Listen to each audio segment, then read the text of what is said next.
Hi, good evening, everybody. I'd like to call the meeting for November 10th to order. Roll call, please. Kelly Jensen here. Paul Strapp here. Brianna Texoni here. Tim Jorgensen here. We have all four members present for quorum. Item 1C, regular board meeting agenda, motion to consider. Brianna, Kelly Jensen. Kelly, Dr. Zahakian. Good evening. We don't have any changes to the agenda as posted. Thank you, Mr. Jorgensen. Board member discussion. Hearing none, call the question. Kelly Jensen, I. Paul Strapp, aye. Brianna Texoni, aye. Tim Jorgensen, the agenda is approved 4-0. 2A, public participation, Dr. Zahakian. At this time, we don't have any public comment cards, sir. Thank you. No, thank you. 3A, closed session discussion items, motion to consider. Wait a minute, hold on a second, back up a second. Closed session discussion items.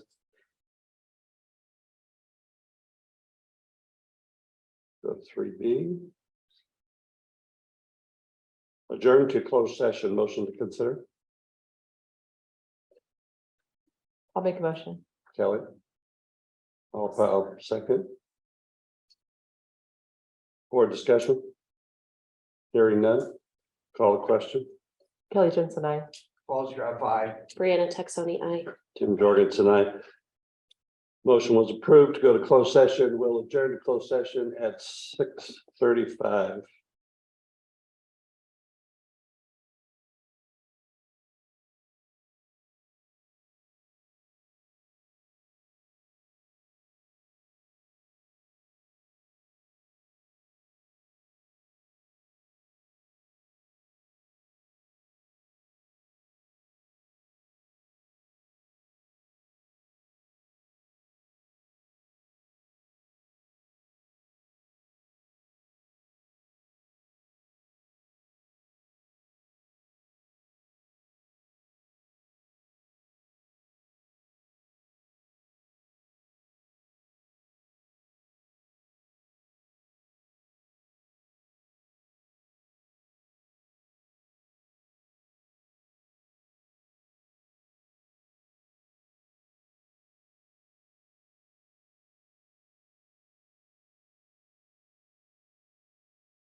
All right, good evening, ladies and gentlemen. We're returning. I'm going to reconvene the regular board meeting from closed session. Let me find my paper. Reconvene at 8:03. Right? No. Holy cool. I'll make sure you guys move the clock back. Okay, item 4A, flag salute. Emily, please, would you lead us in the flag salute, please?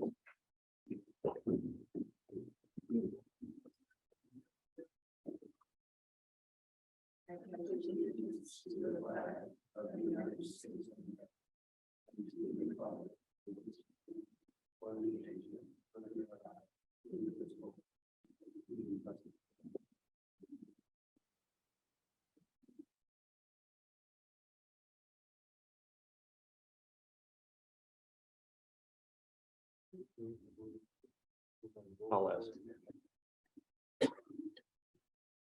Brianna, would you read this for us? Okay, now 4B, civility statement. Brianna, would you read that for me, please? The civility statement states, communicate clearly and concisely with respect for the time of others. Listen objectively, carefully considering the opinions of others. Understand the counterproductive effects of disruptive, demeaning, and intimidating behaviors. Understand and respect district policies and procedures. Maintain a respect for the rich history of the district and the efforts of others who have served in the past. Thank you. Board members, without objection, I'd like to, at the request of our student representative, to allow her to present her information. She has some studies she needs to get to. That's all right, Emily, if you'd like to go ahead with your student presentation, please. Thank you.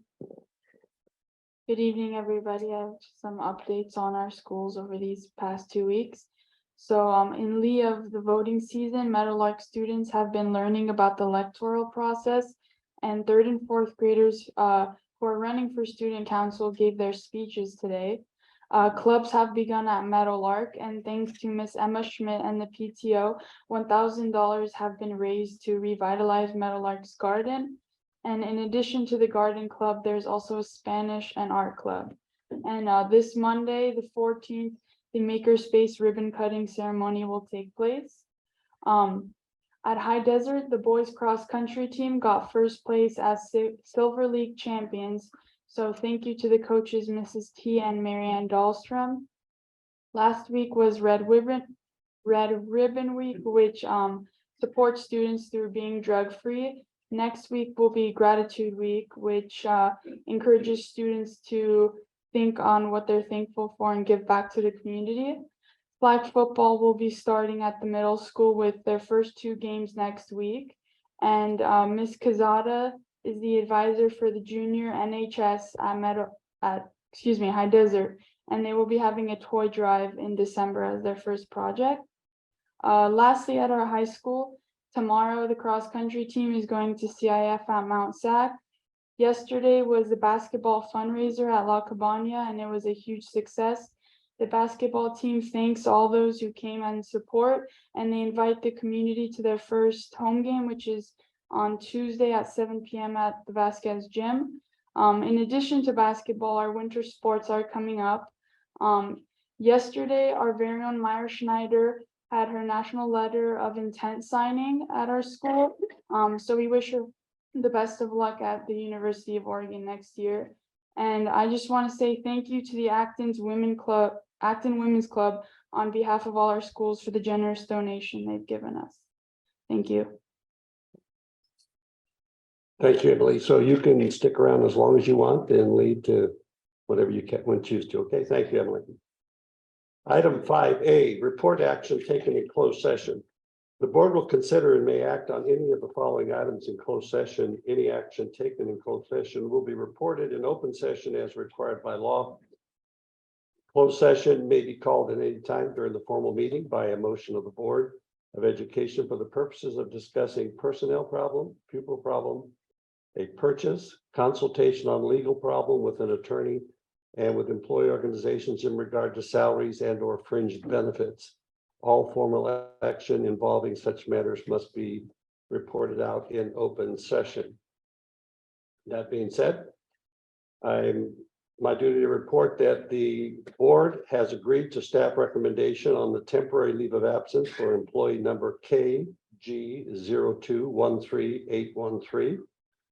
And the board has agreed with staff on the recommendation regarding student number 719-639-3406.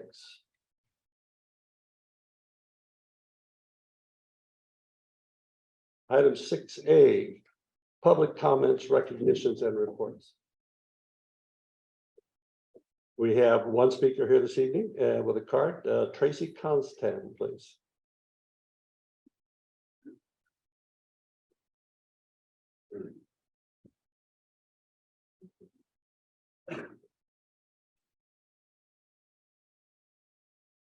Tracy Costin. I love our teachers. Many of them have lasting impacts on our kids and lifelong friendships with families in the community. So I want to clarify some things about June 9th. 5 months later, and some of people in this room can't seem to let it go. So let me clear up a mystery. I'm the one who went on Facebook and told parents what happened with Dr. Murphy. It was me. So there, mystery solved. I hope we can move forward and move away from the nonsense that's going on and the money we're spending on this nonsense. If we learned anything from June 9th, it's that we need to treat people better. The way we treat people matters. And yet some of you still don't get it. Ms. Jensen, I appreciate the time you spent on the board. I don't agree with you on most things, you know that. But I know what it's like to sit on a school board for free and volunteer your time. But pushing for Mr. Wadsworth's resignation days before he was going to relinquish his seat, bullying a fellow board member. It would appear fellow board members can't disagree with some of you, or bad things happen. I know a little bit about this. When Superintendent King was here, Mr. Falsgraf called my paper several times to try to get me fired. Ms. Jensen had Mr. King call my newspaper office, but he called me instead and said, I don't know what President Jensen wants me to say, Tracy, because you haven't done anything wrong. So I said, call and tell them exactly that.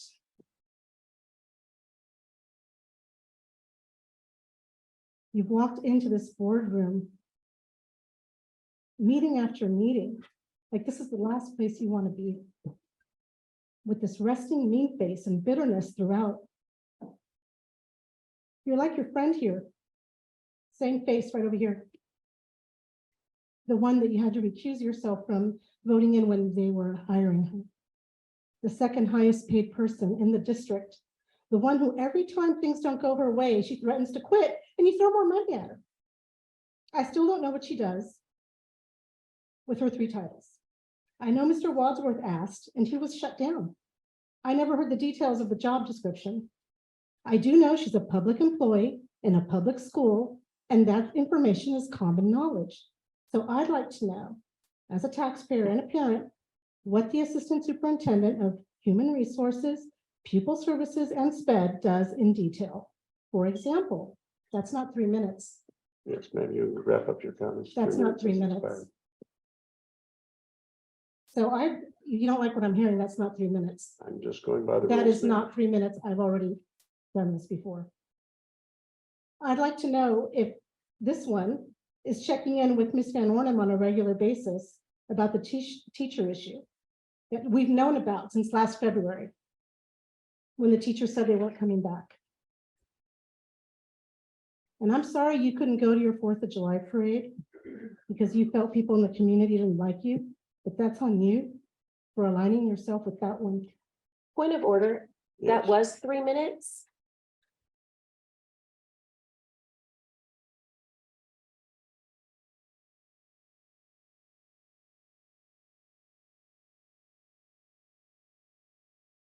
Item 6B, Golden Spotlight, Dr. Zahakian. Thank you. Thank you, Mr. Jorgensen. My voice is gone, so I do apologize to everyone here and on Zoom. Tonight, we have a very special recognition as our Golden Spotlight. Before we begin, I'd like to turn it over to a guest speaker who will be joining us via Zoom. Alex, please.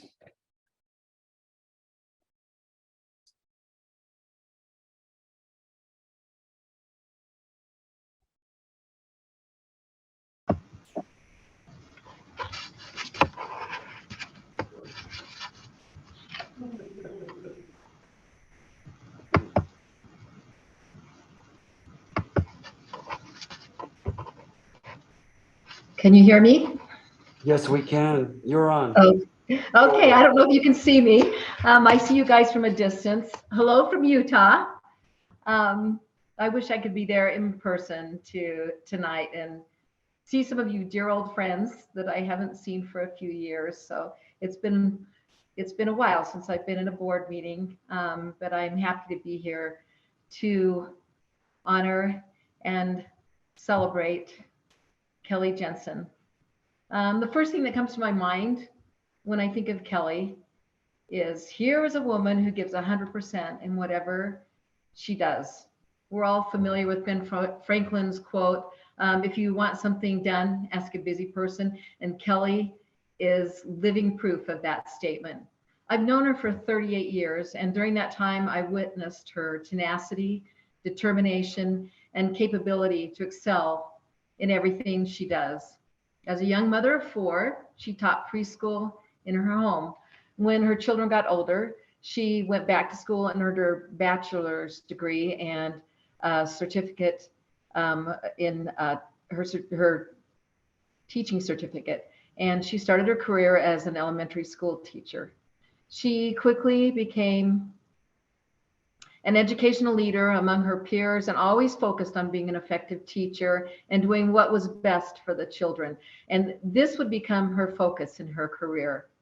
She's a natural leader, and she soon earned her master's in administration, where she's become an administrator in Palmdale District. She was an assistant principal, a principal, and then a director.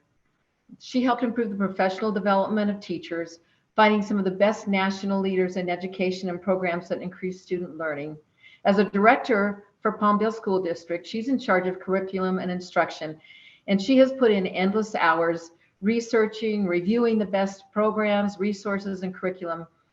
And this really is how she tackles everything she takes on. She goes above and beyond in whatever she does.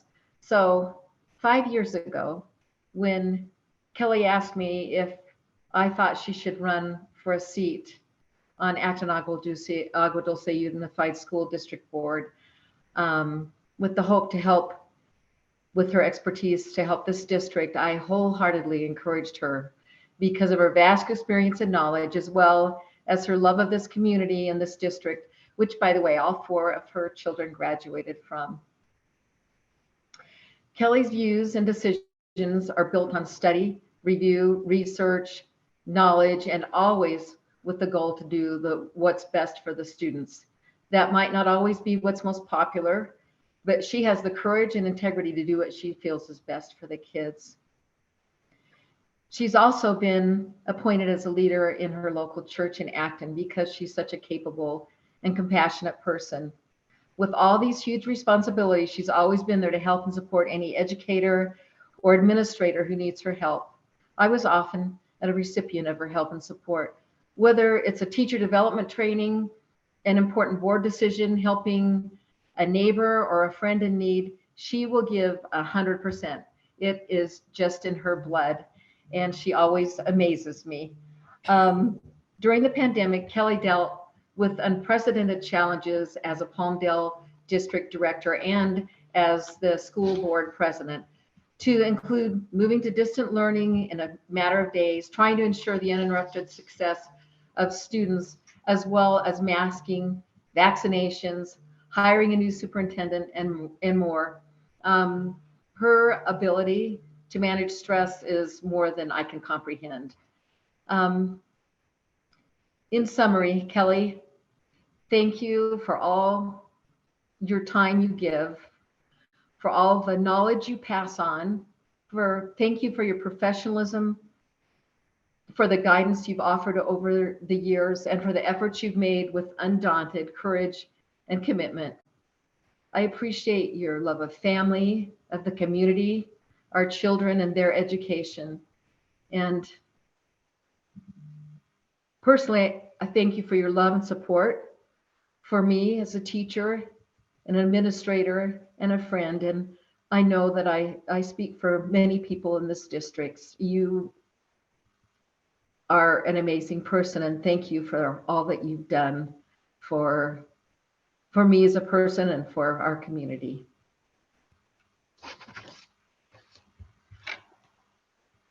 Thank you, Mrs. Barnes. You and I haven't met, but I look forward to meeting you one day.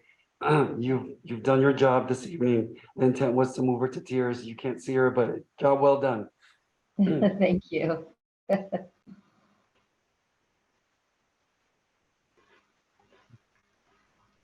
Miss Kelly Jensen, of course, is our special Golden Spotlight honoree for this evening.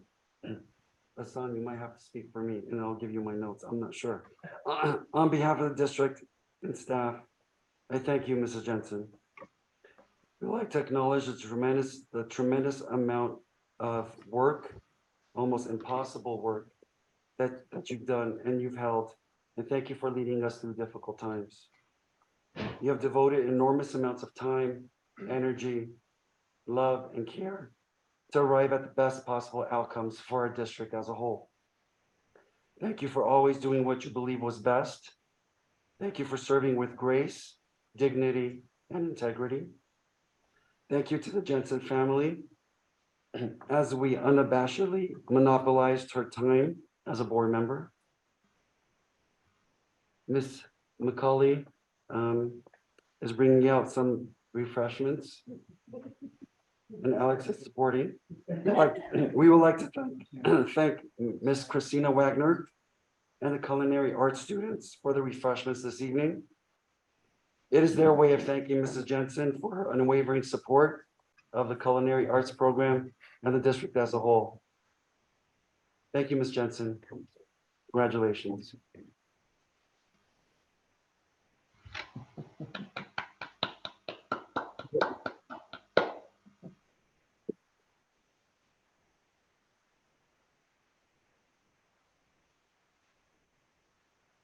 Kelly, now the fun starts. We're going to rotate the board. Ken. Those are very quaint and hallmarky. Wendy, I can hear you. and Paul's got to pray for me, sister. Let's back up a little bit. There's a lot of things said in here. Some of them meaningful, some of them very meaningless. If we want to talk about whose fault it is about something, it's my fault that she's sitting here. When I ran for board, our focus was on nothing but a charter building, nothing. People ended up in jail over it. We ended up doling out money, great idea. Everybody thought it was a great idea, except people who actually work for a public agency, who understand taxpayer funding and how it's doled out and not taken from here and there. So my campaign promise was this: I want to reduce fiscal dependence on out-of-boundary charters. The next one was something I could not do, and that's restore focus on local students. Students are people who go to school. So we had all these people up here debating, and I'm wrong, and I'm this, and I'm that, and what's your idea? Well, guess what? It comes to a point where you had to put somebody up here that knew what public education was, and that was her. I want to talk about teachers. How do you feel if you're a teacher and your whole organization is looking at a bunch of charters in San Bernardino? It doesn't matter how many kids are in your class, how much support you get. That's where I started. So when you're cussing me, I'm the cause of world hunger. Don't forget that one. But she was brought in here to number one, look at the charter schools and what they were telling us in terms of what are you doing for the education of children? She asked those difficult questions. None of the rest of us up here at that time knew any of it. We didn't have people that have been involved in public education like we do now. So that's what Callie did. And then the third one I had was case restore focus on local students. Remember that one? It was in my campaign book. And then it was restore the good name of this district in the educational marketplace. What does that mean? How many colleges wanted to deal with us back then? Nobody. Everybody was suing us. And I keep saying this over and over and over. And one of the key door openings was when this gentleman walked in here. And Kelly, who knows a person, her colleague forever, who sits on the Antelope Valley College District, worked out a deal where people are now taking college classes. For my campaign promises to become true, it's this person that made them come true. So great cookies, great I love you, great Relief Society presidency, all that. But the bottom line is you were really, really critical in turning the educational focus of this board. It's always been out there with you guys as teachers. But this board would not be on the track it has been. I want to talk about the strategic plan. Everybody has a strategic plan. Any public agency that has any level of responsibility to the taxpayers that they serve has a strategic plan.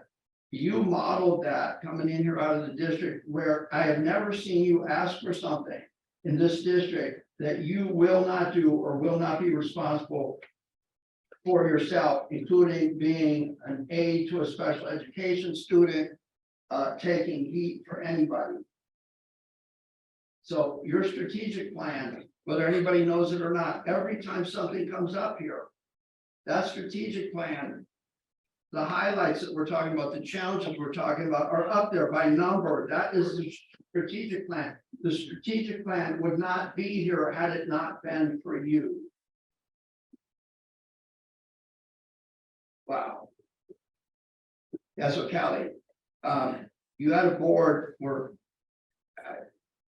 my world is how many things happen for how much money and whether or not there's money missing or people are held accountable. The one thing I've learned from you, and I think other board members have, I don't understand the culture of education. I would be a terrible teacher. Because things to me are about numbers and operations and things like that. So you're not loud, but the times you said, I don't think you understand what it's like to be a teacher. I don't think you understand what it's like to feel responsible for 30 kids in a room. Simultaneously, I don't think you understand the pain that you take home at night with a child that you think you're failing.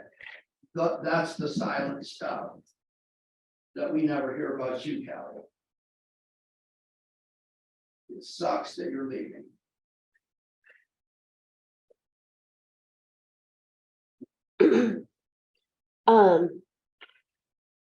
I don't know if Wendy's still here, but Wendy, thank you so much. You are the very perfect person to announce our golden spotlight. So thank you for that. Kelly, you are a true inspiration. You are an amazing woman. You're an amazing mother. You're an amazing community member, and you brought all of that to be an amazing board member. You're somebody that I look up to. I thank you for giving so much of yourself and your family to our school district, to our kids, to our school board, our employees. You've given way more than what is ever expected of a board member. And I want to just make sure that everybody acknowledges that, how incredible you are. Just your knowledge base on our board has been hugely impactful. And since you said that you weren't running again for another term, I've been worried about how are we going to fill that when that knowledge base steps down? How are we going to fill that void? Your seat is definitely going to be a void. So I'm excited for you to not have to come. I'm excited for you to be able to be home on Thursday nights. And all of the preparation, all of the attention, all of the effort that you put in, not just on Thursday nights, but all of the days in between board meetings, and the sleepless nights I'm sure you've had. I'm excited for you to get all of that back. I'm very sad for our board because we are definitely going to be lacking in that area. You've given so much to us. So from the bottom of my heart, I want to thank you for everything that you do. I also want to say we have not always agreed. We haven't agreed from before I was on the board. We've voted differently since I've been on the board. And I just want to publicly let you know that just because our opinions differ, I have always respected your opinion.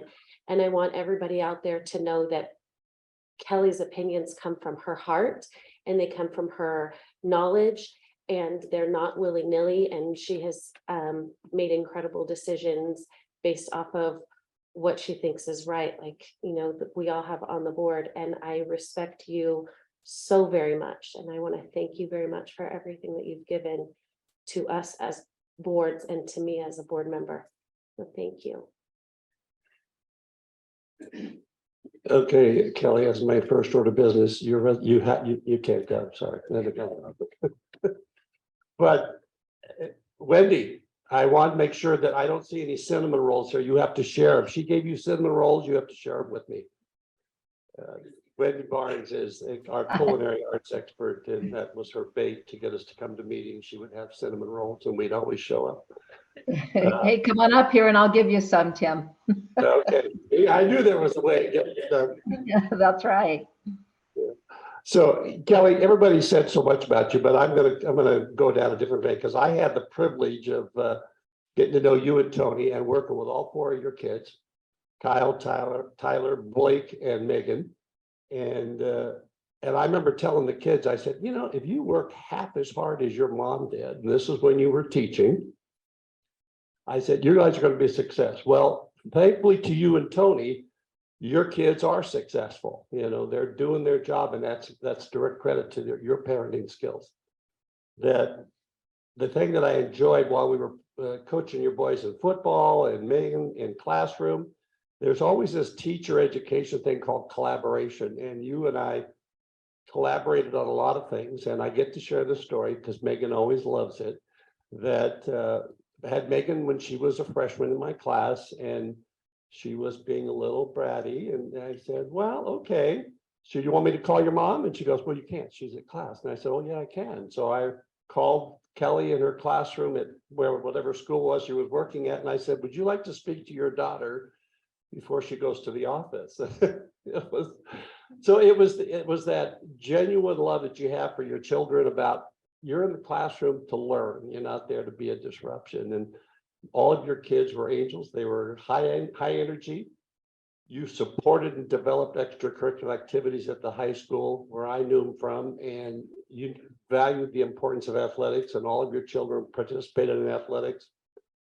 And your skill set for academic achievement and knowledge is a void that's going to be difficult to fill. I'm not the academic person. I'm more on the activities and campus security and student safety and all that kind of stuff. But the academic portion is where I remember I would defer to you for that input, because I knew that that's something that you have an expertise because of your love of the education of our children. The branding of our school, pressing to brand the school. We need to get our image out there. You're constantly coming at us. We need to brand our school, the legacy of our schools, all of our distinguished school at Meadowlark and our schools to remember at High Desert, and then the new developments that we had going at the high school. That you blended all of that after your workday over in Palmdale School District. And the strategic plan that Ken referred to, yeah. What's a strategic plan? You were the one board member that knew what that needed to look like, the importance of that, the goals, that it helps guide everybody in employment. And that's to your credit and to our relief that we had you there to get the strategic plan in place. So it's difficult to not say things, but it's hard to come up with all the things that we can say that I'm going to miss. I'll still see you around because you live in Acton and I live in Acton, but to making sure, checking whatever kind of board. Anybody heard from Kelly? That's one of the first things I say. Where's Kelly? You know, and I know you're coming from one meeting to the next, to the next, to the next. So any implication whatsoever that you don't give 120% to whatever task that you're given, whether it be sitting on a board or working your administrative function for Palmdale School District or working on this board, is totally unfounded. You are an exceptional leader, an exceptional lady, and something that your children are proud of, and your husband's sitting right out there. And I know he's proud. And I'm glad you're my friend. All right. Would you like to say something, Kelly? Well, now that I have myself together a little bit. My dear friend Wendy, are you there? I don't know if she's there. I'll get to see her during Thanksgiving. I'm here. I love you, my dear friend. I'm not going to talk to you because I'm going to cry. But I love you, and I'll see you in Thanksgiving week. Get my room ready, please. Okay. There's no room at my mom's, so I'm coming your way. Okay, so I will talk to you soon. Thank you so much, and I love you and Bryce so much, and I really just appreciate. We did our administrative credential together. So we've been friends for several years. So we've been on this educational journey together before either one of us had a career. So thank you so much. You are going to be sorely missed on that board because every good thing you've heard, Kelly, is true.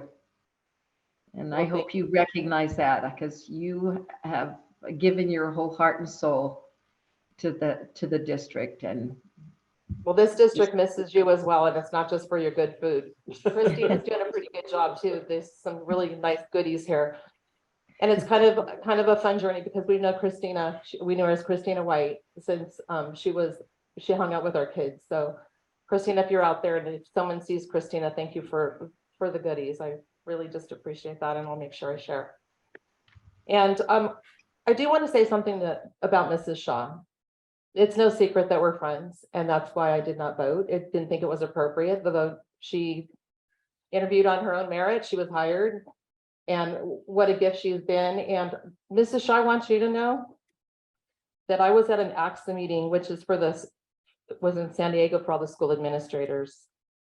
So it's quite a big event, and they asked us to reflect on someone that had a big impact on our career, and that was you, Mrs. Shaw. You have a talent for pushing people to the limit, and sometimes people get uncomfortable when they get out of their comfort zone. But I want you to know, since day one, when I was a brand new teacher, I didn't know what the heck I was doing. And you encouraged me and you pushed me and you got me out of my comfort zone. And then you said, hey, I think you should apply for this job. I go, what is that? Just do it. You'll be great at it. And so I took that leap of faith, and now I'm a school administrator, and I know that there is one thing that I will not let anyone say to you or about you ever. She's the most honest person you'll ever meet. What you see is what you get. You might not like it, but it's always honest. And one thing she always taught me is to take whatever comes, and you speak the truth, and you can lay your head on that pillow every night and you can know that you did the right thing. So I've had sleepless nights as a teacher administrator. But I've never had the sleepless night because I tried not to do the right thing or I ever told a lie. So this girl is completely honest, Mrs. Shaw. And so I hope I've made you proud. So I make no secret that you're my dear friend and I love you to pieces. And this district is lucky to have you, as any district is to have you. So I personally have never voted to have any money thrown your way. So I don't know what that's all about. So I do love everyone in this district, and thank you so much. And I just think it's so nice to have yellow roses, which is the sign of friendship. So, thank you for the yellow roses and everything from the technology, just to everyone being so kind.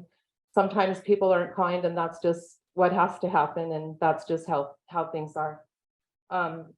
So I do appreciate all the friends that I do have here and the friendships that I've made. I didn't know Yolanda very well. Wendy told me all about Yolanda. You're gonna love Yolanda, so that's great. My board members, I make no bones about it. I might be your only friend in this town, Mr. Paulsgraf, but I'm proud to be your friend. I am. I expect flowers. I expect flowers from you. I make no bones about it. He's a dear friend of mine. This guy is quirky, but he is knowledgeable. He does the right thing. And if you're a parent out there, he is all about your kids. This man fights for your kids more than you know. He saved this district lots of money. When he talks numbers, he means it. So thank you for being my friend and thank you for encouraging me to take this journey.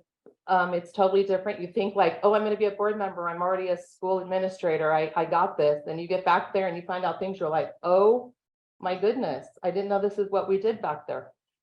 So I've learned a lot of things and you've taught me and you're a great board member. You need to cut down on the talks once in a while because you lose your fan club, but you are very knowledgeable, very smart man. And you know, I pegged this man. I think he was quirky and heaven help his past teachers when he was growing up, but that's because he's quirky smart.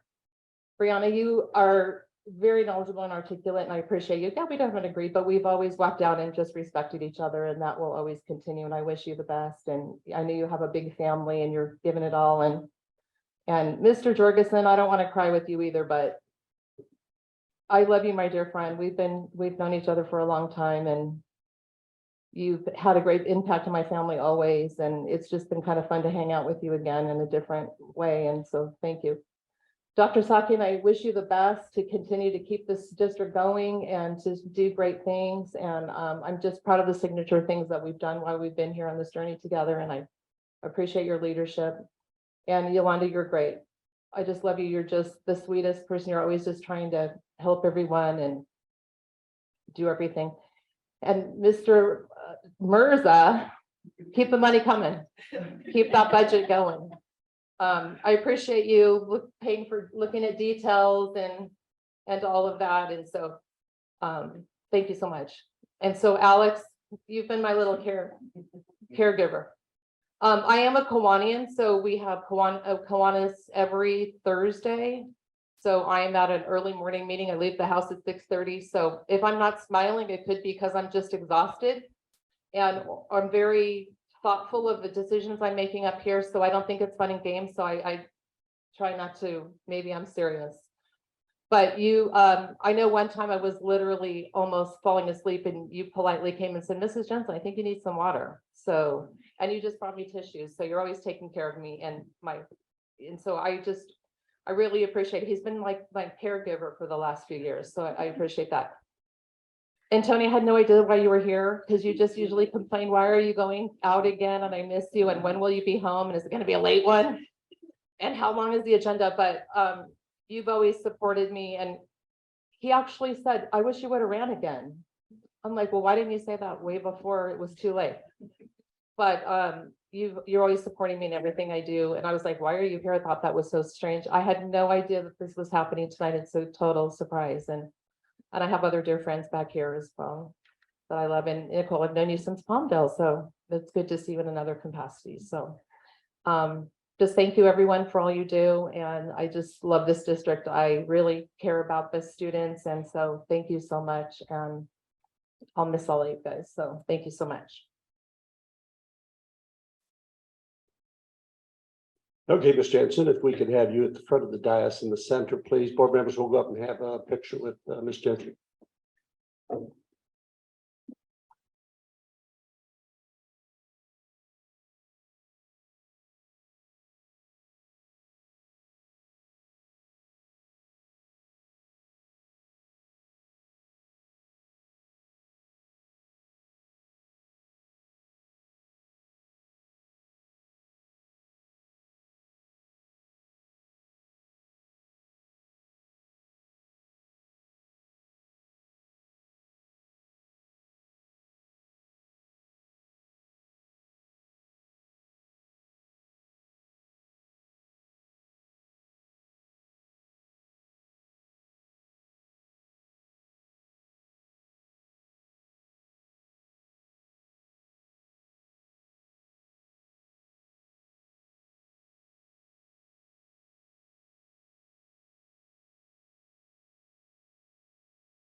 Okay, we'll resume after our recess. Item 6A, other representative, Mr. Sparks. Good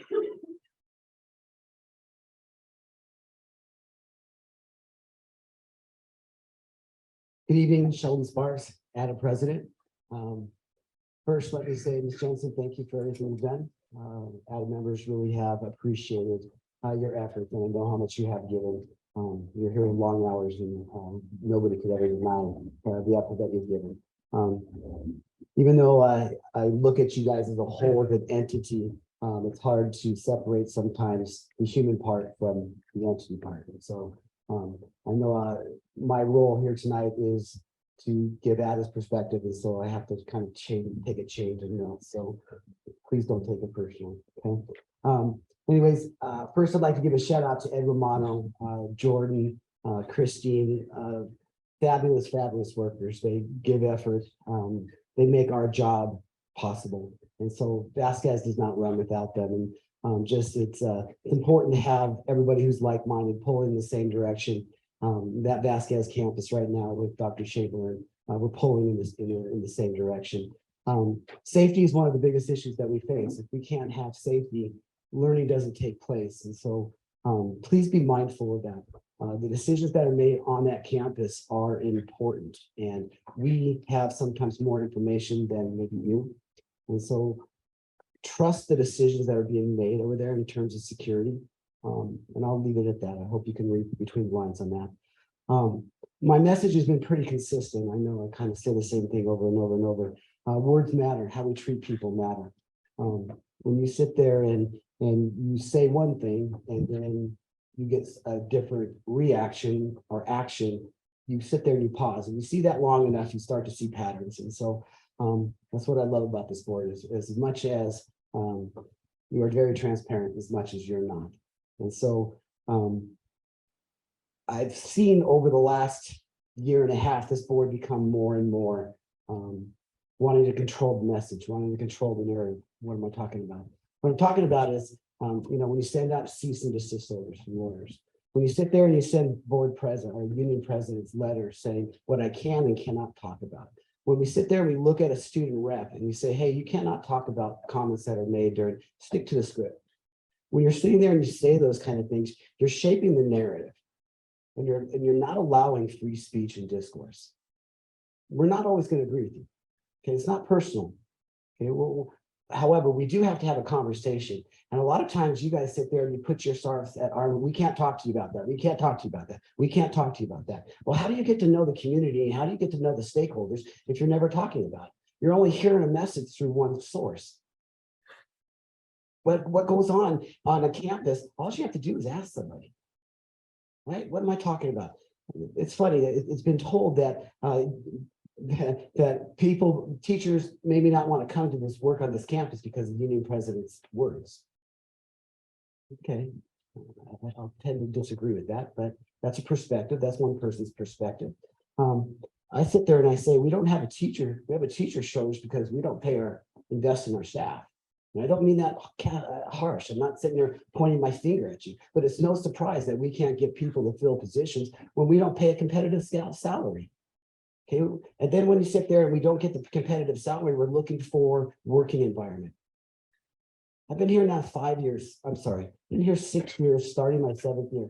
In that time, I've been investigated 5 different times. Never once I've been written up in discipline, never once.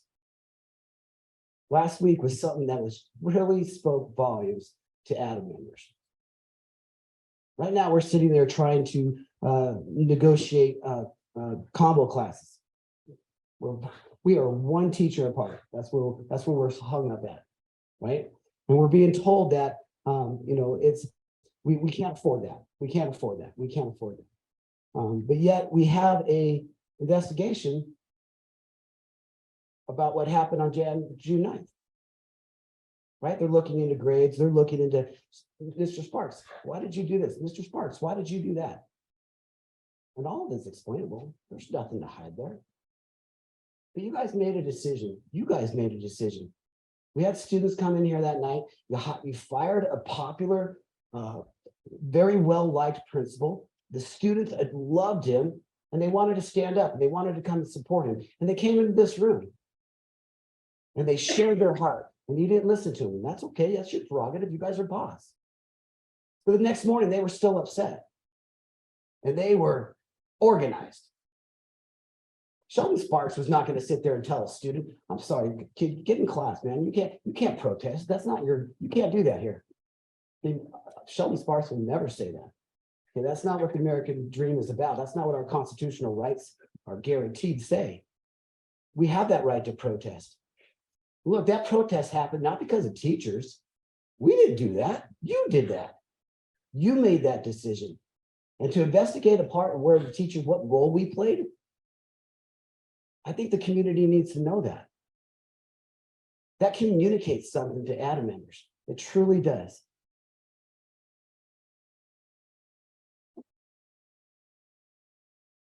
You sit there and you tell us that you want to partner. And then you do stuff like that. You sit there and you want to dictate what we can do and what we can't do in the classroom. Okay, if you want to come back on campus, if you want to make decisions on site, then come be a teacher, come be an administrator. We need him. We need some help. But to sit there and to it came to the board's attention that this happened. Really? All you have to do is pick up a phone and call some people and ask, hey, what's going on here? This is what we heard. Instead, we spent all this resource, all this time, all this energy. I would like to know how much that cost, truly. Because you're telling me you can't pay Adam members because you don't have the money to sit there and pay that extra. But yet you can sit there and investigate us. Words matter, actions matter, leadership matters. You want to unite, you want to divide. Look, teachers don't need this district. The district needs teachers. There's lots of options for us to go to. And I'll tell you what, the decisions that are being made right now, people are burned out. Yeah, I get it. You know, Toast is, oh, they should just go into that classroom and teach. Okay, great. But you're sitting there and you're telling that Tosa, the kids who need them most, what they were hired to do, they're not as important as that one class. And so we're sacrificing one group of students to appease another set. Frustrates people. They just sit there and they go, okay, this is just dysfunction. This is just crazy. What's going on here? This is how we're going to treat people. And again, I don't sit there and look at any one of you and sit there and think that you are evil. There's not evil in your heart. But as an entity, as a group, you guys really, quite frankly, bully some employees. And that's not a word I lightly throw around. And so I hope that you can see a different perspective. Like two sides of a dollar bill. We've got George Washington on one side and we've got Lincoln Memorial on the other side. You're saying, no, it's not there. And I'm saying, yeah, it is there. We're looking at the same thing from different perspectives. And I hope that you can see Ada's perspective. Because what's going to happen is next year, next September, you're going to look around and go, oh my gosh, where are other people? Because those people have other places that they can go. So remember that, please, when you're sitting there treating us and investigating us again for something that was caused by you. Have a good night, my friends.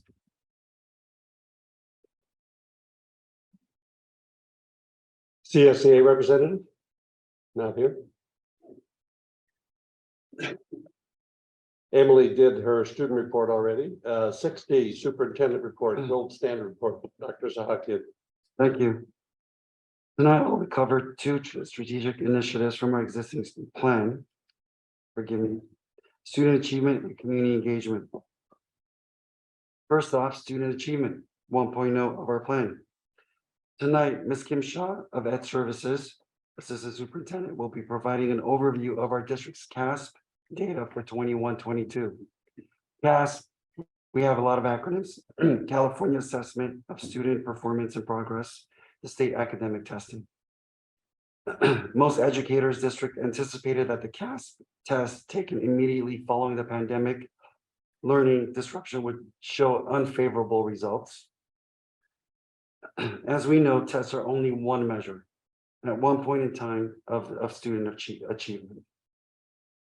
Although it is important, we have to also keep in mind and our focus is on an ongoing basis here at our district. Also, the social, emotional, and mental health needs of our students, as well as the academic achievement. They go hand in hand.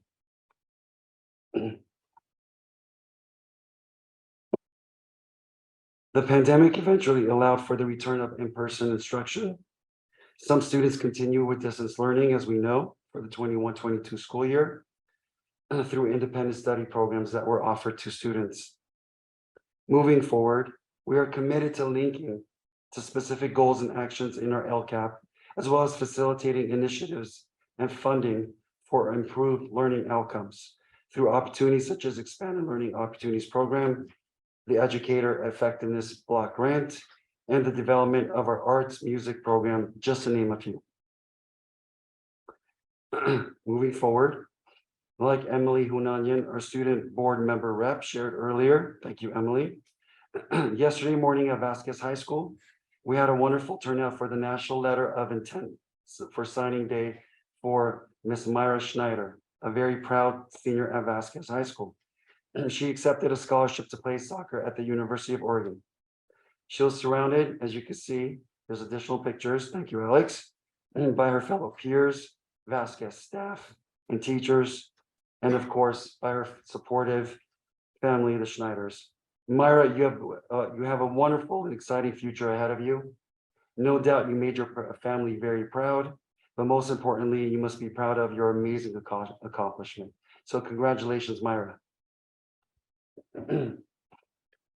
Struggling along here, so bear with me. The next strategic initiative, 3.0 community engagement. On November 2nd, as part of our strategic plan review and outreach, we began our listening sessions. We visited schools as well as parent groups such as DLAC. I want to thank our parent groups such as the Meadowlark PTO, and we have PTO chair here, Ms. Heather Milioti, High Desert Booster, as well as Vasquez PTSO for providing us time on the agenda to share the information that we need to gather as part of the community input. And so there's a couple of pictures that you'll be seeing on the screen itself that were taken by Alex from IT, just kind of capturing a moment in time with our listening sessions. The staff listening sessions are being scheduled for this coming week, I believe November 17th. Invitations have been sent out, so thank you, Ms. McCauley. Some key discussion questions that are being asked at our listening sessions happen to be, what do you see as strengths of our school and school district? What improvements would you like to see? What changes in our community over the next 3 to 10 years do you see as important for the district to address? And we're working on not only a strategic plan update because we already have the foundation, and many acknowledge Ms. Jensen's contribution to the existing strategic plan that was established in 2018-19. Thank you again, Ms. Jensen. In addition to that, we're looking to develop a graduate profile for the district. So question number 4 that we've been asking our community stakeholders, upon graduation from high school, what do you hope our students will know and be able to do? The responses to these questions will help support the development of the graduate profile. And as many of you know, we do have 2 links on our webpage, a survey to the strategic plan survey, one in English as well as one in Spanish. The window will close, I want to say November 23rd. So if you haven't done so, please share your input. We're looking forward to it. Switching gears, yesterday, district and site administrators had the distinct honor to attend the annual Acton Women's Club luncheon. Thank you to the Acton Women's Club Board of Directors and President, Ms. Karen McNeil, and past President, Ms. Victoria Taylor, for the invitation. The Acton-Agua Dulce Unified School District is humbled and honored to have your support year in and year out. You're always so grateful for your tireless work in support of our students, as you place a special emphasis on providing scholarships and generous donations to our 3 wonderful schools. So thank you. And what you see up on your screen are administrators of our sites receiving the generous donation. Thank you, Acton Women's Club. On November 4th, I received a very gracious and thoughtful email from our Vasquez varsity boys basketball team captain to attend the basketball fundraiser yesterday at La Cabana. The team is trying to assist in building school spirit and continue to unify the schools within our district. They will have their first home basketball game on November 15th. I think Emily mentioned that, so thank you, Emily. The game is called the Whiteout Game. I had to clarify, and I did inquire. For clarification, please wear white and sit on the Mustang territory side if you're coming to support the team. I know they'll appreciate your support. Thank you. This concludes my report for this evening. Thank you, Mr. Jorgensen. Item 6E, COVID reports, Dr. Zahakian. Yes, thank you. In the Acton and Agua Dulce surrounding areas, there have been 21 new cases of COVID since our last report of 2 weeks ago. In our school community, we've had 9 reported positive cases since October 13th. And as we're required to do, exposure notifications have been sent out for those instances. We have reported 1 classroom outbreak at High Desert. All students in the classroom impacted were notified about the exposure. Once again, home tests are available at 3 of our school sites, as well as the district office. Please contact your provider local pharmacy or the LA County website if you want to get your COVID-19 vaccine. We're now entering the flu season, and it is recommended to get your flu shot to make sure that we keep our students safe from adverse effects of the flu.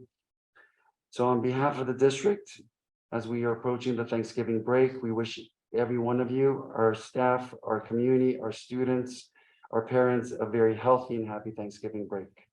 And I want to thank Miss Carrie Wright, our wonderful school nurse, for providing us these updates every other week. So thank you. 6F, submissions. Dr. Zahakian. We don't have any submissions at this time, Mr. Chairman. Thank you. Board member comments. 8, Kelly Jensen.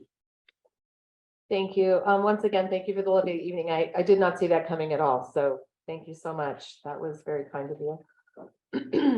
I don't have a lot this evening, just that I'm really looking forward to the Meadowlark ribbon cutting. I'm really excited to see that project finished. And so that's going to be a great space for our students. And so I look forward to that. I just want to say that I want to congratulate Myra Schneider as well. So that's very exciting. So good luck, Ducks. But I do want to say I did attend the La Cabana. Was it last night? Was that last night? Last night. But I want to just say what I was really impressed with was just not, it was crowded. We even went later, but it was really crowded. But I'm going to just say it was just, I've never seen such wonderful high school kids in a space like that. They're just so respectful, and Shiloh went around and introduced me to, they're like, here's your board member, and they're shaking my hand like, okay, old lady, I'll shake your hand. They were very kind and very respectful.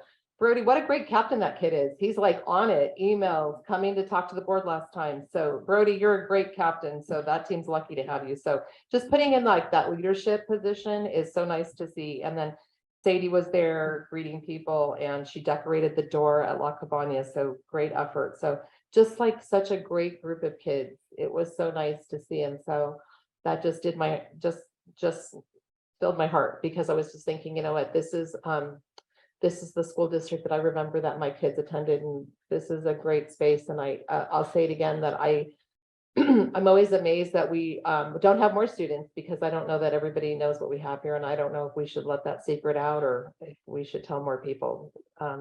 So I think it's just a great group of kids. It was just so wonderful to see.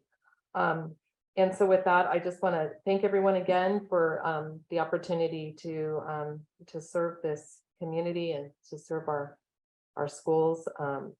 Students are always number one in my book, and sometimes I've been told like that's not the purpose. I think that's always the purpose. That's what we're here for.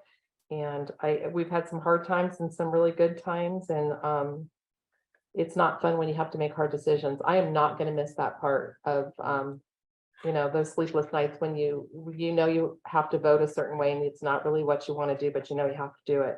At least that's what I think. So, and I just want to wish everyone a happy Thanksgiving. We are such a blessed community for lots of reasons. It's just a great time to take an opportunity just to be grateful for the things that we have and the wonderful community that we live in. And when things are really rough and one practice that I personally have that I really try to do is no matter what kind of day I have, every morning and every night on my way home, I always am thinking of things that I'm grateful for. And if you could do that on a daily basis, when you have those really hard things you have to do, you quickly go to, wait a second, this morning I just named 10 things that I was really grateful for. Sometimes you have to search a little bit, but sometimes it's just like I have a car to drive to a great job. So when we can have those moments and then we reflect on the bad times, then, you can quickly go back to the things you're grateful for. So just want to leave that with everyone as we're approaching Thanksgiving, that we really do have a lot of things to be grateful for. So with that, I just want to wish everyone the best and I look for the great things. No one's irreplaceable. That's just how the world is. As soon as you leave your seat, whether you're no matter what your role is, the work will continue. And so the work will continue and I'm totally replaceable and other things will happen at different perspectives. So with that, I just wish everyone the best and happy holidays. I can't believe I'm starting to wish everyone like happy Thanksgiving. That's just, I feel like wishing you a happy summer break, but we're not there. So thank you so much. Okay, I'll start off by saying, I hope everyone has a happy holiday. A couple of comments. There's things we can't talk about. We don't talk about active negotiations. We don't talk about things that are coming out of closed session. We don't talk about individual student matters. We don't release student records to the public. We don't do things like that. We are not a council or whatever you want to call it, for a little hamlet somewhere. Everything we do is controlled by California state education law. When things happen, sometimes you're required to take steps. That's all I'll say about that. I can't speak for anyone else, but when I became the board member, I decided I didn't like mono presidencies where one person sat up there and got real comfortable as the superintendent year after year. So all the superintendent has to do is make that person happy and everybody else is excluded by lack of process. When I was the president, I don't go chumming the waters at the individual schools. My daughter seems happy at the schools. The one that graduated did fine. So I don't go chum around the high school with my 1978 Letterman's jacket on and try to be popular. I don't go babysit people and ask them what they're doing. That's not my role as a board member. My role as a board member is to take the recommendations of the business that comes out of the superintendent's office. A lot of it, tons of it, 80% of it is preset. Mr. Hassan comes to us 4 times a year with interims, actual budgets, things like that. We approve the LCAP. There's a lot of this business that happens. So if you're expecting public debate and the flavor of a town council, that's not what happens here. Superintendents are smart enough to know not to bring things forward. You have board members arguing with each other and giving oratories all night for what I don't know.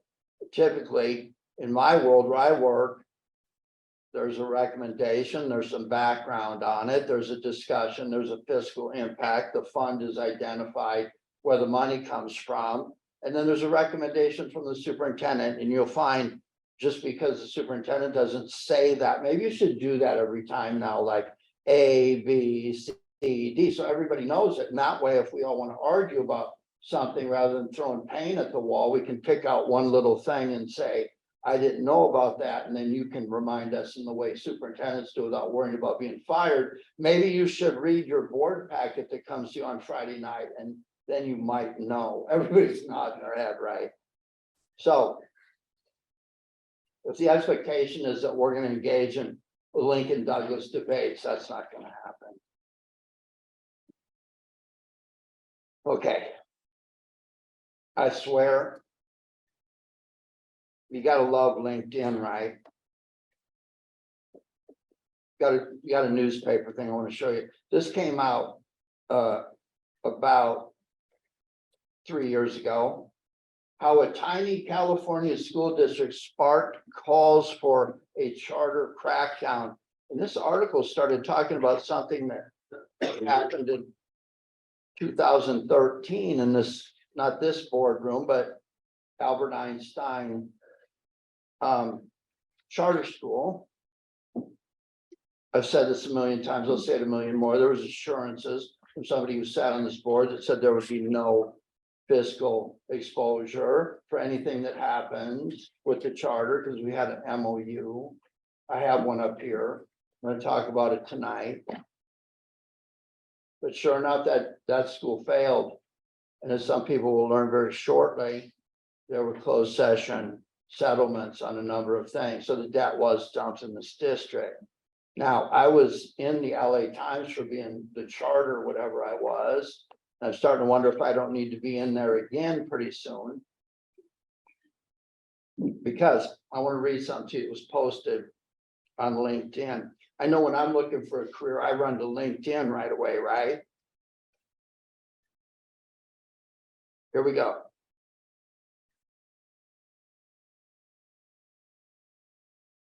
Oh, before I get into this mess.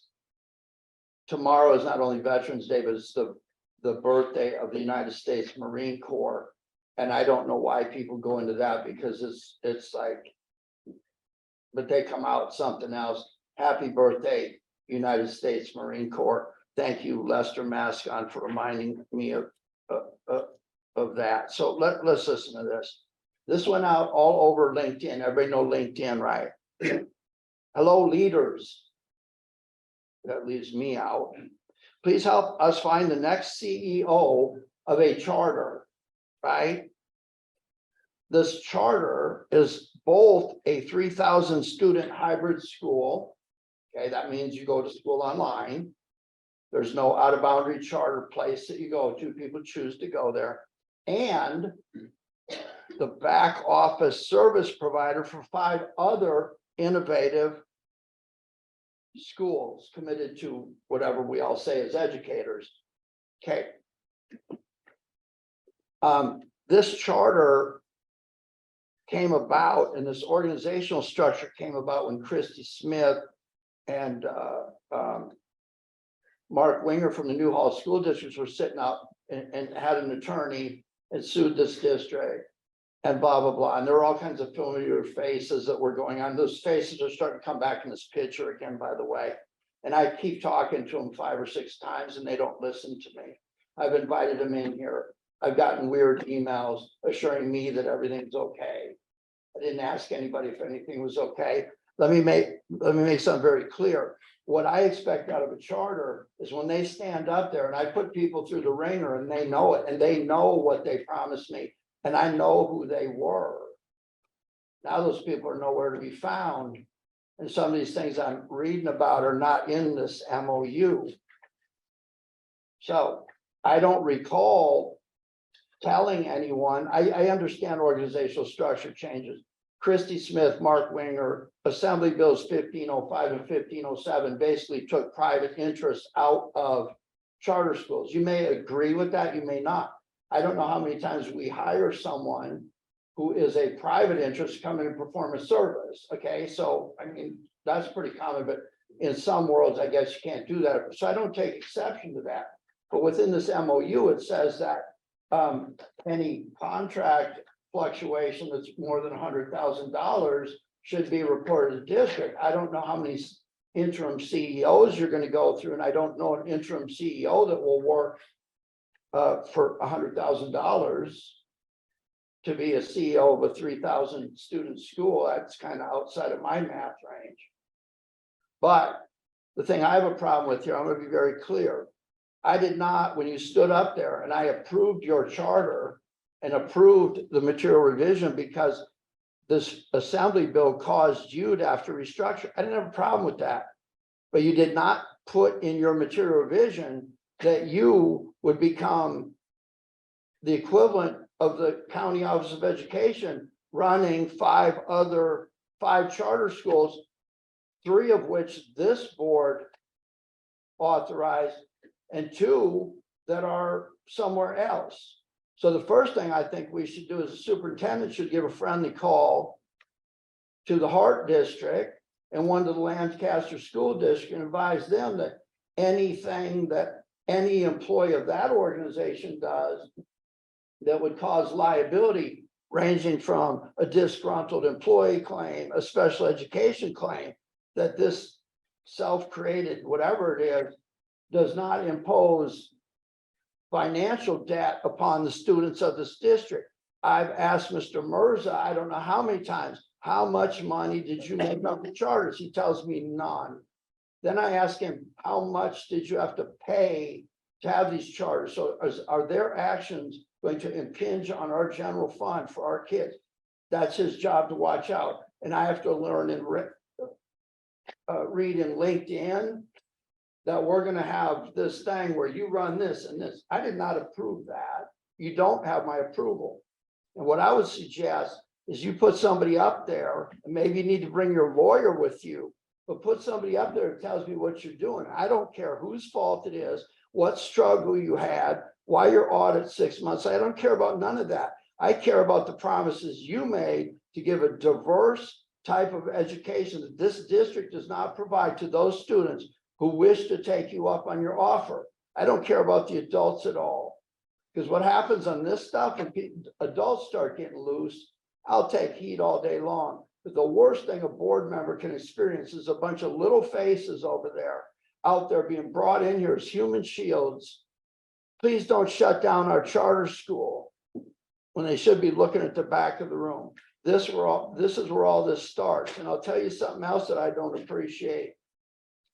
I don't appreciate having boards of people who choose to sit on a charter board for a school that was petitioned by itself, not in a group, not in a collective, not in whatever this is supposed to mean, to find out that that board is superseded by a board up here that's deciding I'm going to run all of this. I did not approve this back house organization you have. I do not approve anything that you do in another district. I will not see this district taking liability on for anything you, your staff, your employers, your vendors. I will not see that subject. I will not see this. All I want to hear is this. And I think the worst part about this right now is I'm seeing fluctuations in this district in attendance. And we're not talking about people matriculating from Miss Moynihan to Miss Van Orn's school naturally. I'm seeing kids up and leaving and running to our district. And the worst thing about that is, oh, those seats are being backfilled, but they're being backfilled by people from other places while we're up here trying to figure out how to find rooms so our special ed kids at Meadowlark are not stuffed into a broom closet, and why somebody else doesn't have 37 and 38 kids in their room that you can't teach because you can't reach them. So I'm glad we're all structuring this, and I'm glad we got it. And by the way, the recruitment period on this is about 2 weeks. And what governmental agency, when you're looking for the best to fill taxpayer funds, do you put something out there to say, hey, I did it, so the current interim can step in and we have an auto promotion from inside? I've worked government for 20 some years. I know what this is. But when you come in here, I don't want to hear why or what sorry excuse or whose fault it was. I want to hear them kids are doing great, and you keep up the promises you made to me and to Miss Jensen about the education of those children. Are you listening to me out there? I think that's about enough out of me tonight.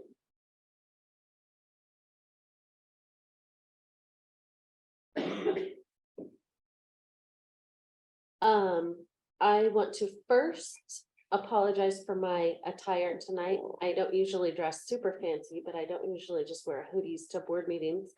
I did step from a school bus on a field trip and I raced here. So you get my field trip attire and not my office attire straight from work.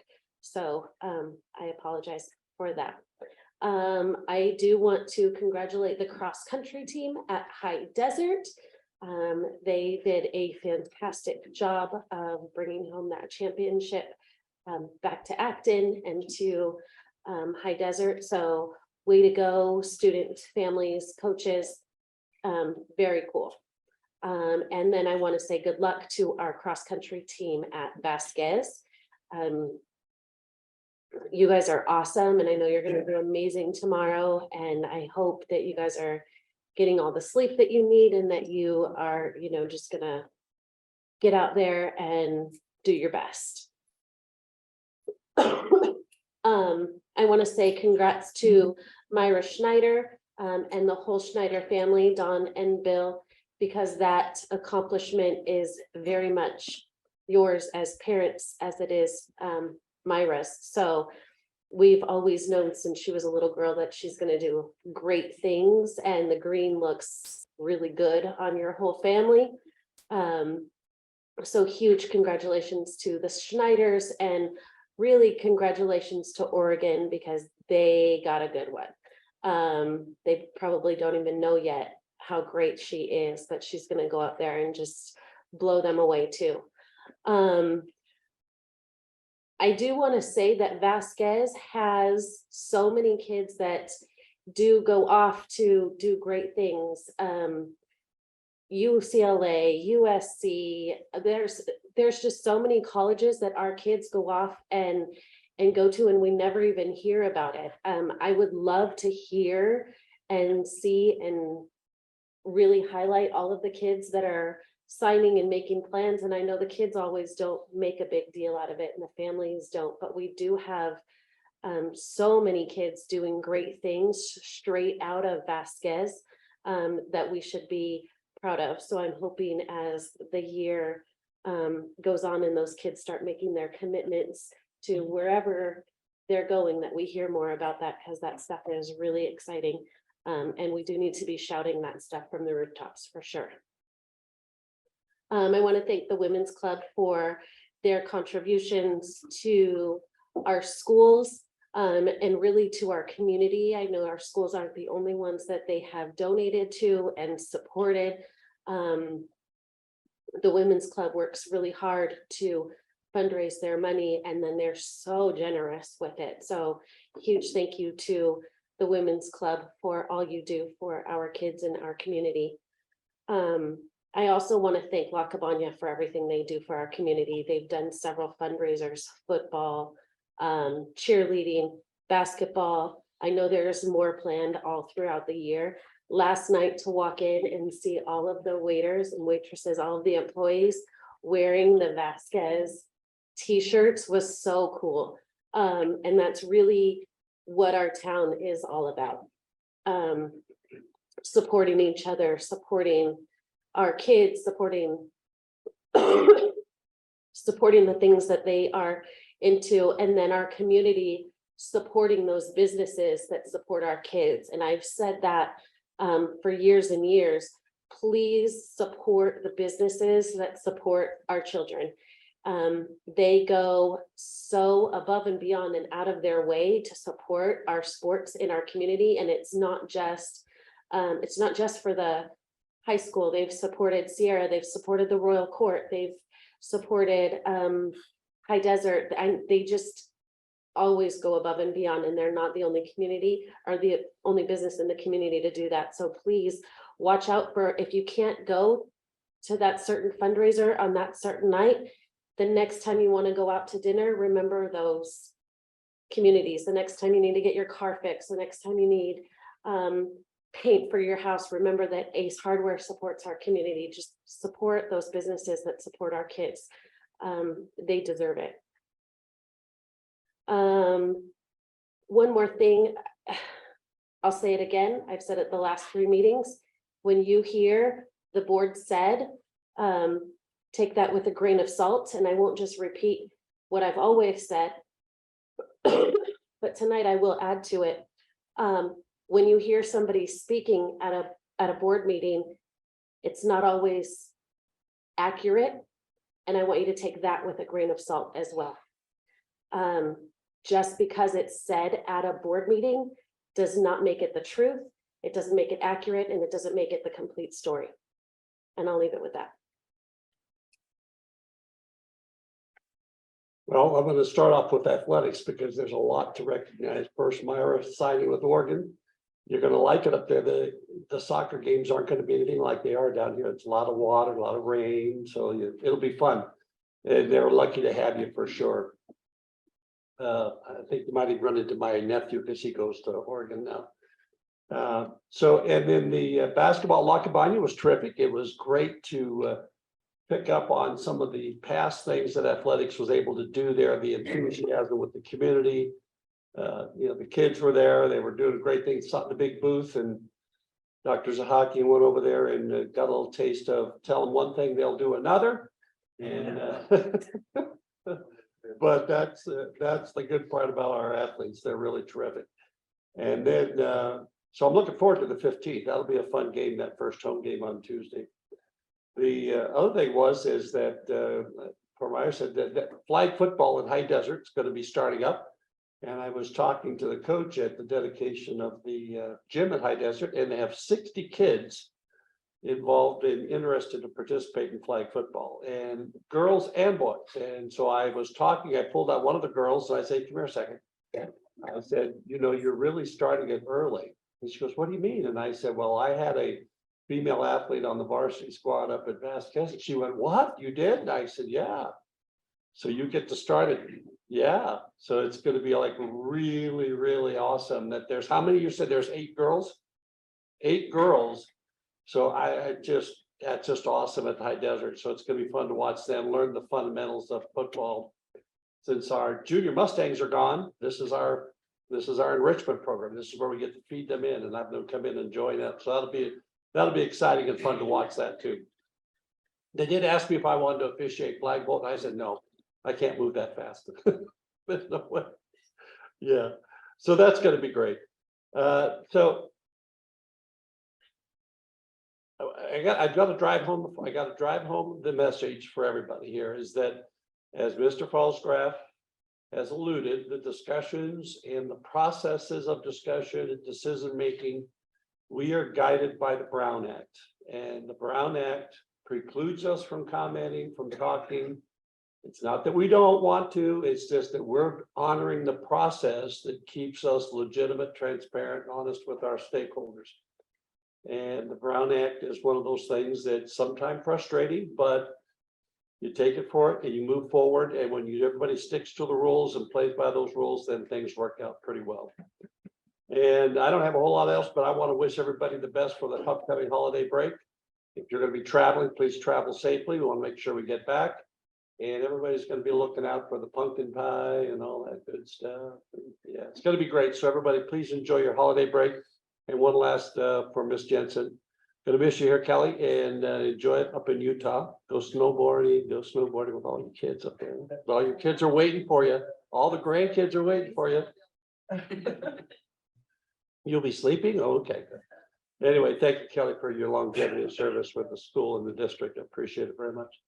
And with that. All right, item 9A is the consent calendar. The consent calendar consists of items 9A, C, and D. A, B, C, B, C, D, and E. B is the minutes of the regular board meeting from October 27, 2022. C is the warrant register.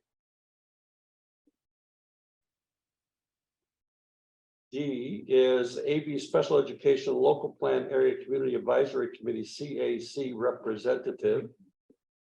And E is the master contract with Sierra School of Alhambra. That's right. Motion to consider.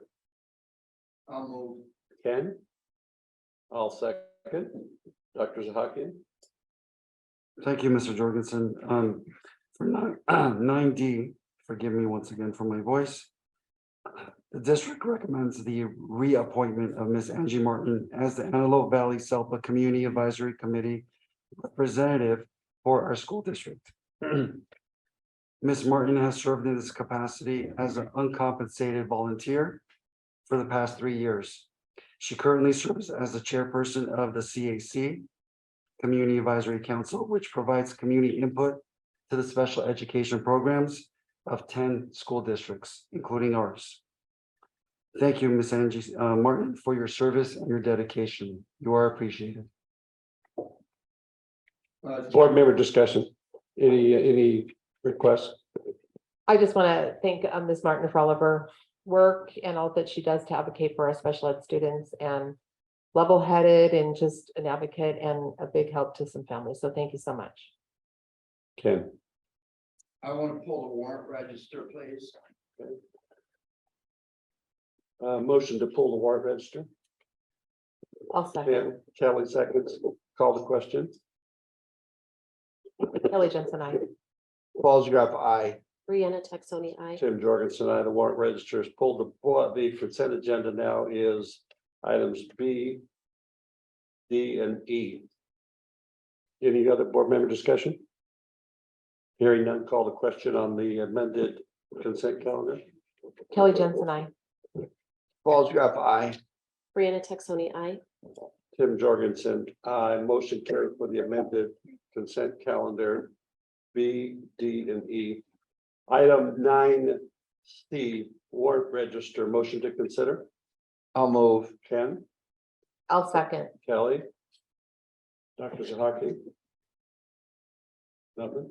Not at this time regarding the warrant register, sir. Board member discussion. Let's go to page 9, please.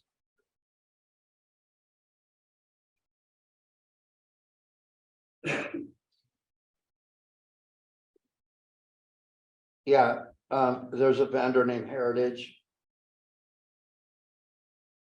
Of course, we don't discuss student records. Is this a regular vendor?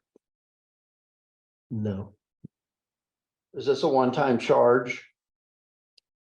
you'll see this charge every month for the remainder of this fiscal year. Does this benefit more than one student in this district? No, Could you pick up this, Doctor? Couldn't you? No. No more questions. I have page.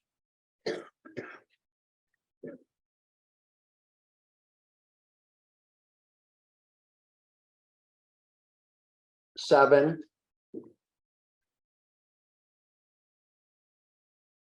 Department of Justice. Is this onboarding new employees, fingerprinting them, or is this a due process case filing, onboarding, fingerprinting, onboarding. background check? background. Okay, thank you, I'm done. Any further discussion? Call the question on the warrant register. Kelly Jensen, I. Balls Graph, aye. Brianna Texoni, I. Tim Jorgensen, I. Warrant register is passed 4-0.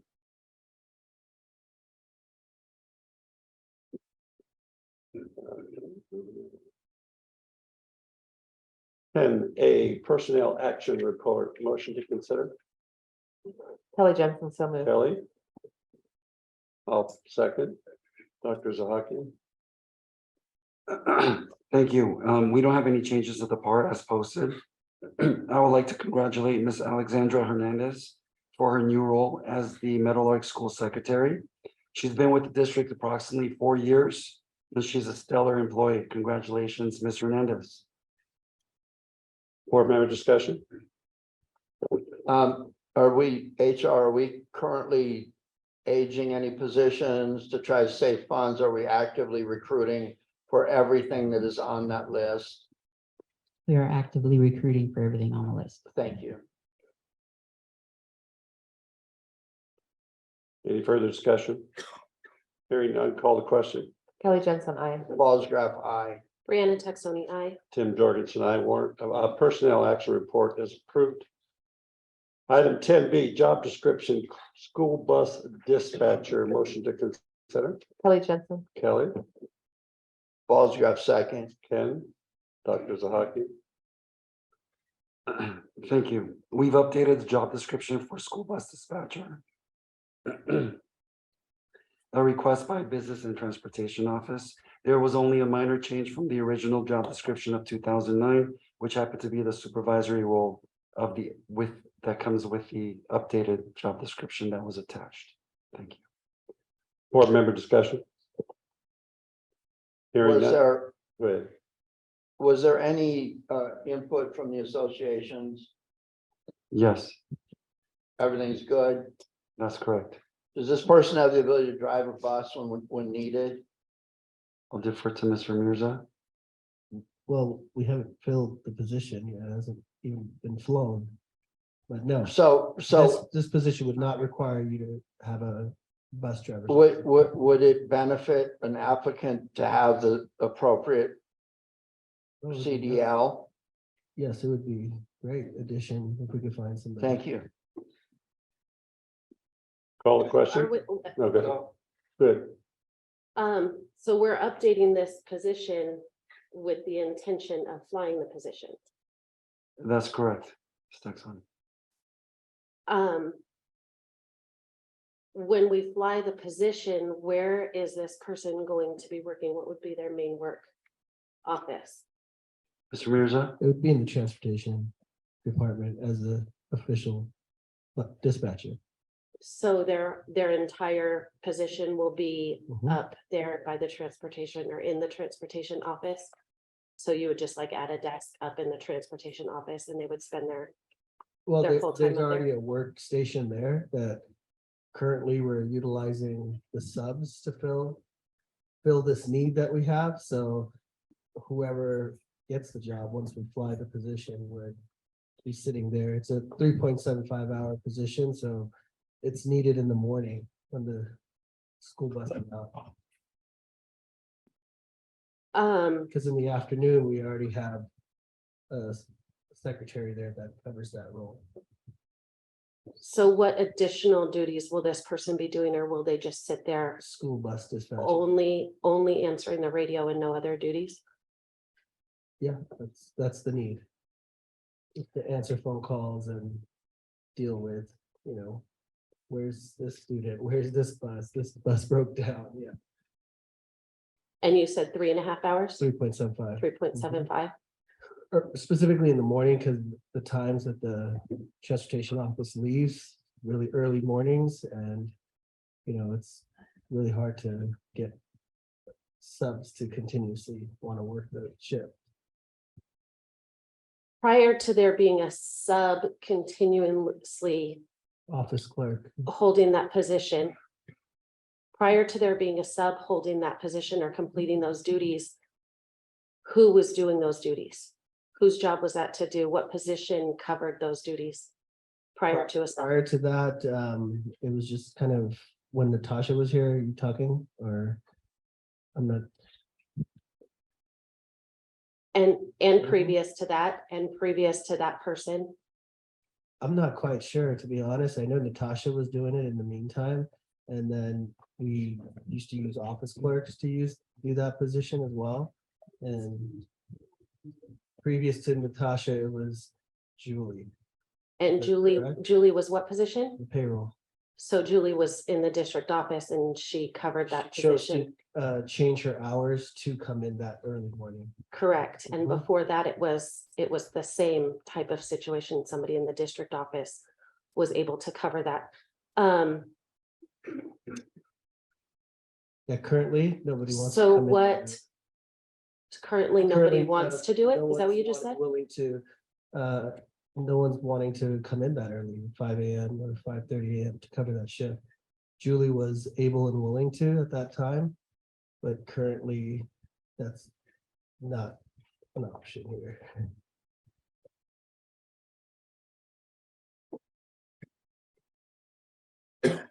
So my next question was, what has changed to require the additional position? So what you're saying has changed is one person was willing to do it, and we currently have nobody that's willing to fill these duties that currently has a position already in the district office. Well, currently that position that you're speaking of, payroll, is not able to come in that early morning based on life issues. And so right now what we're doing is utilizing a sub person to do so.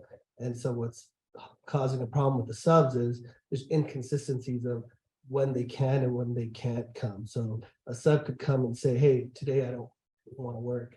Right, I'm aware of how subs get to say no. I'm also aware of clauses in job descriptions that say other duties as assigned for our permanent employees. So keep that in mind. Has this new job description been voted on by the whole union or approved by the e-board of the union? The e-board, A few more questions. In February 2021, several positions at sites were laid off. Have we rehired any of the laid off library positions since then? no library positions have been backfilled. Have we rehired any of the laid off office clerk positions?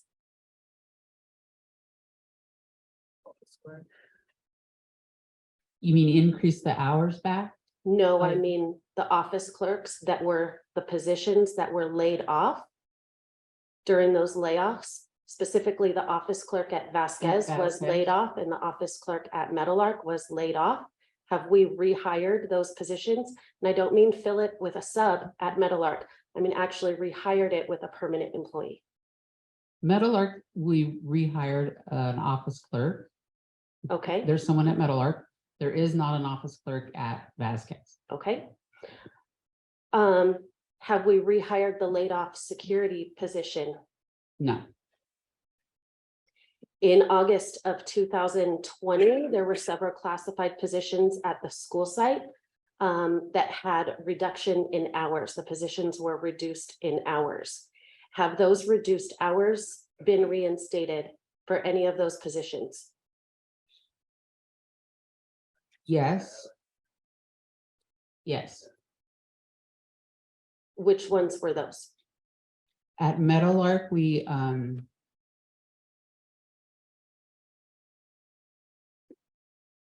well, the instructional, but I'm trying to think of which specifically which ones. I'd have to look at my list to see. There were 6 positions at Meadowlark, the instructional aides. All 6 of them were reduced. The attendance clerk at High Desert was reduced from an 8-hour position to a 5-7-5 position. Which And at specifically- at Vasquez, I believe the librarian and the office clerk were both reduced and then laid off. So have any of those positions have any of those reduced hours since been reinstated? None of the library clerk positions have been reinstated. The office clerk at Vasquez has not been reinstated. The hours at High Desert have not been reinstated. I'd have to check on the hours at Meadowlark because we did increase some hours of instructional assistance, but I'd have to specifically check on the Meadowlark hours to see if those were some of the ones that were increased.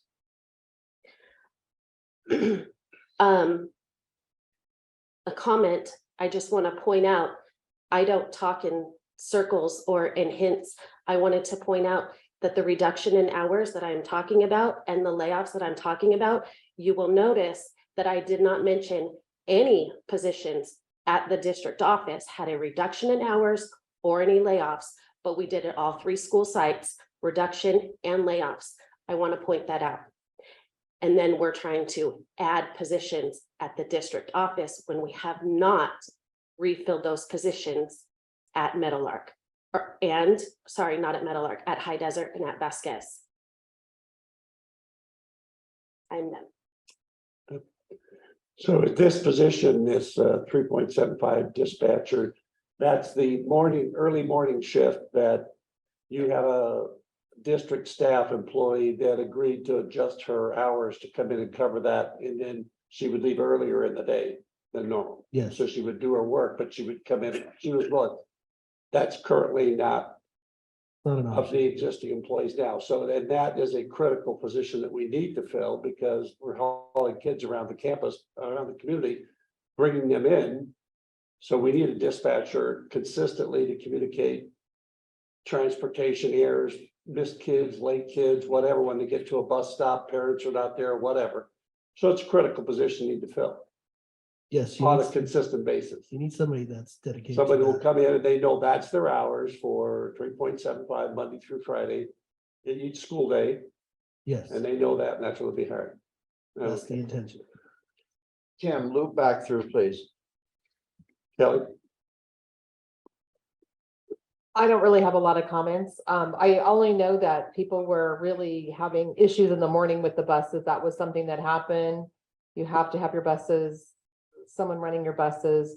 I think to ask an employee to come in at 5 o'clock, Julie, was a blessing. That's not the norm. You can't ask people to come start their workday at 5 and keep their regular work schedule, correct? Yeah, Thank you. So the first comment I have is we're not voting on who fills the position tonight. This is an upgrade in the job position. Is This that correct? this is bringing back the job description. Okay. From the discussion, when I was president, this much debate on something in this level of board dive down says that this issue isn't ready for prime time. Are we ready to table this until we're able to address these issues? Is this like something critical?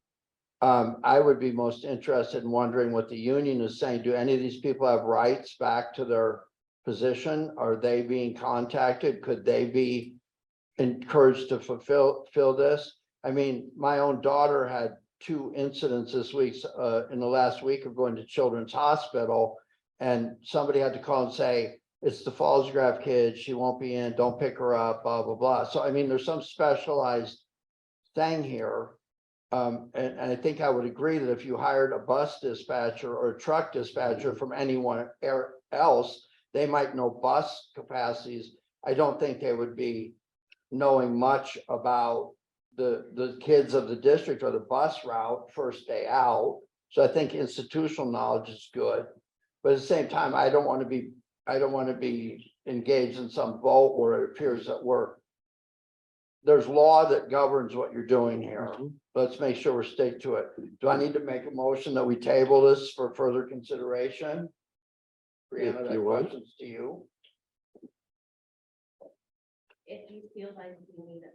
Well, I mean, if you're not comfortable with this level, I'm happy to support you. I'll table it. You can have not a 2 board member. This is where I've always felt the value of liaisons is if you care to have a discussion with the superintendent as a board member, I think that would be healthy. You serve as the clerk, you sign these things. So that would be my recommendation. So here's what I'm going to do. I'm going to motion that we table this item for further discussion by board member Taxoni with the superintendent's office. If I have a second, then I will we'll second vote. that. call the question? No, I vote no. Aye, Aye. No. we're dead in the water, so call the question on the whole Call the thing. question on the job description. Kelly Jensen, yes. Fallsgraf, yes. Brianna Texoni, no. Tim Jorgensen, yes, motion carries 3-1. 11A, Meadowlark School mural presentation, Dr. Sahakian. Thank you, Mr. Jorgensen. Thank you, Ms. Heather Milioti, for your patience this evening. We appreciate you being here and pushing forward the proposal for a new school mural at Meadowlark Elementary with the support of Principal Moynihan. Thank you for being here as well. So tonight, Ms. Milioti will be presenting to the Board of Trustees their proposal for a new mural at Meadowlark Elementary. Thank you. Aye, She was this patient in my class. we already voted, it's yes. Okay, so I'm gonna, I want to hear you guys. I don't have much to say. I literally sat there touching my contact thinking I was gonna get yelled at by him. Because he yelled at me every time I would touch my contact. Okay, anyways, I'm sorry. Hi. But look how great you turned out. That's all you care. Good. Hi guys, I am Meadowlark's PTO president, and in the past years, we asked for membership from, all the parents. And one of the memberships, the fee comes with. Oh, sorry. The fee comes with a handprint of your student on our front entrance. So I carried on that tradition, but I carried on it too quick because the wall is full of handprints. Like I can't fit very many. So I would like to propose that we can paint the opposite wall in the little cove of Metal Arts entrance. And I thought of like, it could be bird wings, because we're Metal Arts and I can't think of anything else for a metal art. And it could be bird wings and then the handprint somewhere around it. And it would be kind of monumental so that if your child starts TK or kindergarten, they can stand with those wings. And hopefully if they stay with our Metal Arts school until 4th grade, they can keep taking pictures and kind of show their growth with our school. So that's my proposal. Board member discussion. Just a quick question. Did you get any feedback from teachers or from the principal, or was this just your parent, or was it just parents? We do have a teacher representative. She likes the idea. Miss Moynihan, our principal, she likes the idea. And yes, it was just from our parent group. Thank you. Is it the superintendent's office recommendation to support what she's proposing? Yes, it is, sir. I love the idea. Fantastic. Okay, let's check. No, I knew it. this is my former student that I never forgot. She reminds me of it all the time. Anyway, Heather, I really appreciate your.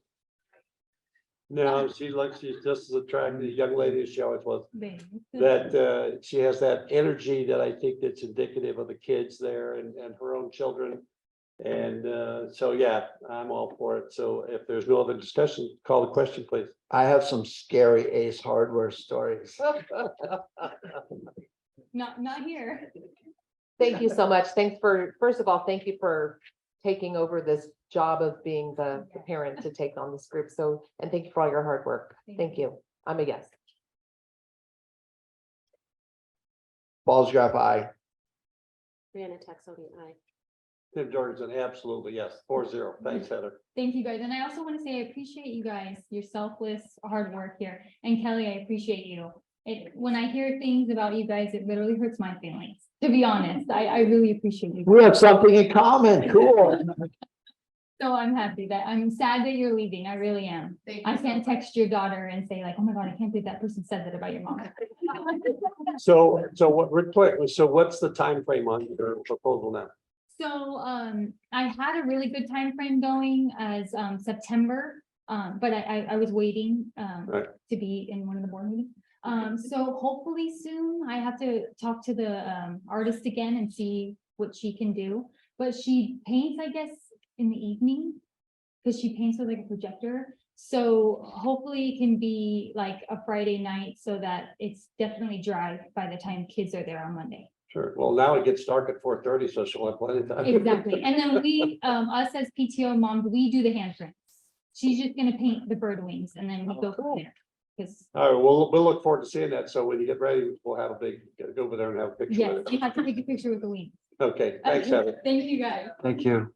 Point of order. Yes, Can we extend the board meeting until 10:30, please?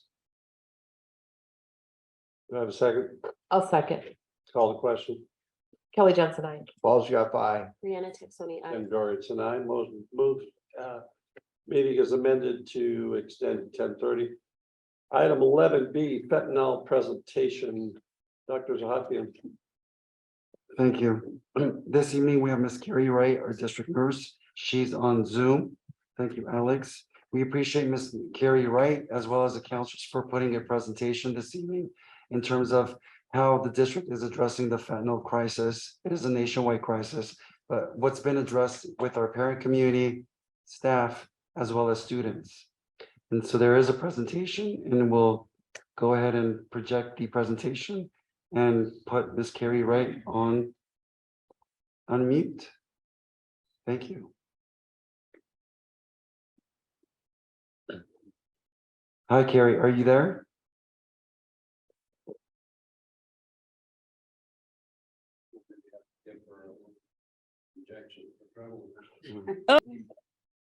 We could hear you. There you go. Now do you hear me? Yes.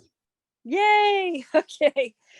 So, yeah, I wanted just to bring the board up to speed of some of the happenings around our school district with regards to the fentanyl crisis and what we're hearing in the news about kids in some other of these school districts who have been passing away from overdoses from expecting one thing and then getting another when it comes to the drug epidemic. So let's go to the next slide.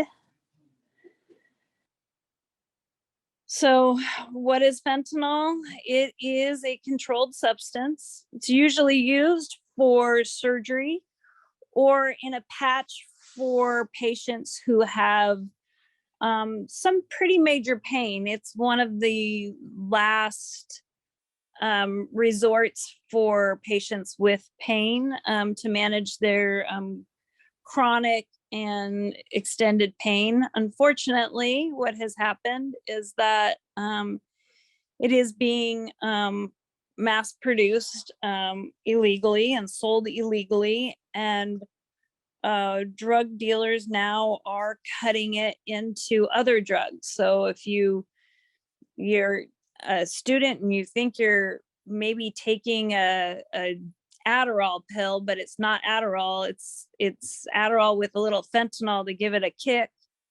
And what's happening is because it's being mass produced by people who aren't supposed to, the measurements aren't always accurate, and an accidental overdose is occurring because of that. So that is why it is such a concern with our kids who may just go out one night to a party and experiment with one pill and never have taken drugs before, but then now that they're in the hospital with an overdose situation. So that's why we're super concerned about it. And so let's go to the next slide.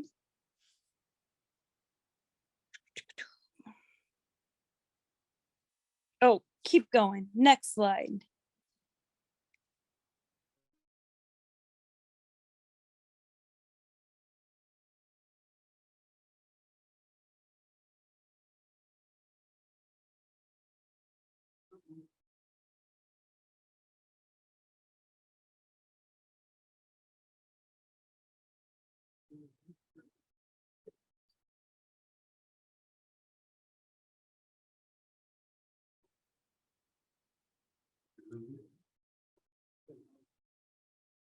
What happened? Oh, I think the connection dropped with Miss Wright.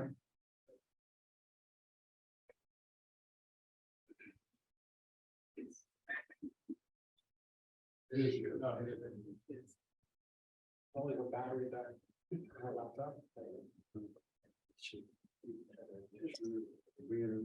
Point of order. Is she back? Okay. I'm so sorry. My battery just died. So I just switched phones. Sorry. So we're gonna so we're just going over the different things that we're doing between the parent education, student education, and staff education. Next slide.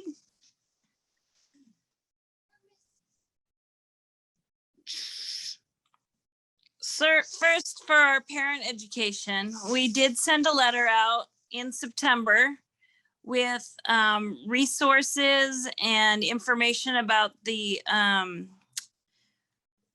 different things that were happening with the fentanyl crisis, and that we were aware of what was going on in our outlining communities. Everybody received that letter on 9/19 from our superintendent. And next slide. For our students, our amazing counselors, in conjunction with the Santa Clarita Child and Family Center, set up, oh my gosh, I'm sorry. They set up presentations about fentanyl and the dangers of fentanyl to our 7th, 8th, 9th, 10th, 11th, and 12th graders. And you can see there on the slide, those are the dates that each of those grade levels were presented the fentanyl information. Next. And for our staff education, we're working on getting Narcan on our middle school and high school campuses. We have applied for, we have the standing order, so we have then ordered our supply of Narcan. Once we get the Narcan in, we will definitely start training all of our key personnel in order to be able to deliver the Narcan in case of any kind of accidental overdose on campus. Next slide. Just today, I received an email from the Department of Public Health. They're offering fentanyl ambassador trainings for families. The parent training is this Monday and the student training is on Wednesday. And then if you follow those links, you can sign up to be trained as a fentanyl ambassador if that it was something that the school or families at the school would want to do. And we wanted to make sure everyone had additional resources. These are all the resources that we have available to our students on campus. If we ever found out or know anything about their drug use, we are able to give them all of these different resources. And thanks. Any questions? Board member discussion? No questions, but Nurse Carrie, thank you for all you do. This has been a crazy few years. So this is taking school nursing to a whole new level. So thank you so much for the great presentation and just the quick facts. So thanks so much and thanks for all you do. Thank you. Um, And I would like to mention, this is definitely in conjunction with our counselors. They are super amazing too. I would not have been able to do all this by myself. Thank you. Thanks for giving a shout out to your team. Carrie, it's Ken. I know you've had very difficult circumstances when you've got mandates coming down from the state and county, and you are the one tasked with making sure it's okay. What's scary about this to me is going back to when I was a teenager, you know, it was always a challenge. You'd get these kids that think it's funny to expose someone, to see them get drunk for the first time or something like that. And sometimes what ends up happening is this stuff is slipped to you. You don't know what it is. You have no intention of ingesting anything. And the worst thing about that is you're by yourself and you're ODing. You have no idea, and no one can tell you. You don't even know what to ask for. Right. I hope when this stuff gets rolled out, I don't want to get into this too deeply because we certainly wouldn't want to discuss students' drug use with anyone, but thanks for pushing to get these resources out. This is definitely an all call something. Thanks. Yeah. Carrie, thank you for being here so late to present to us. And you know, I think that you're incredible and it shows by your dedication to our students. So thank you very much. And thank you for putting this together for us and for our families and our parents, and especially for our kids. And it's absolutely terrifying that you even have to do this and that we all have to be worried about this. I hope that there is major education going on in the schools, just to talk to our kids about it over and over, because it's not just a parent thing anymore, because they are getting stuff outside of their home and it's very terrifying.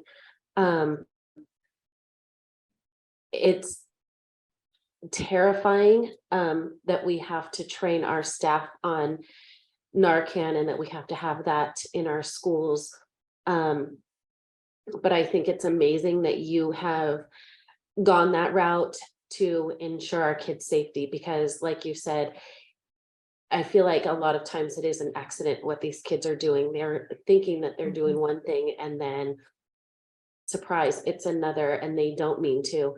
And I think it's great that you are equipping our staff with ways to save lives. So thank you for going that route and protecting our kids. I really appreciate you.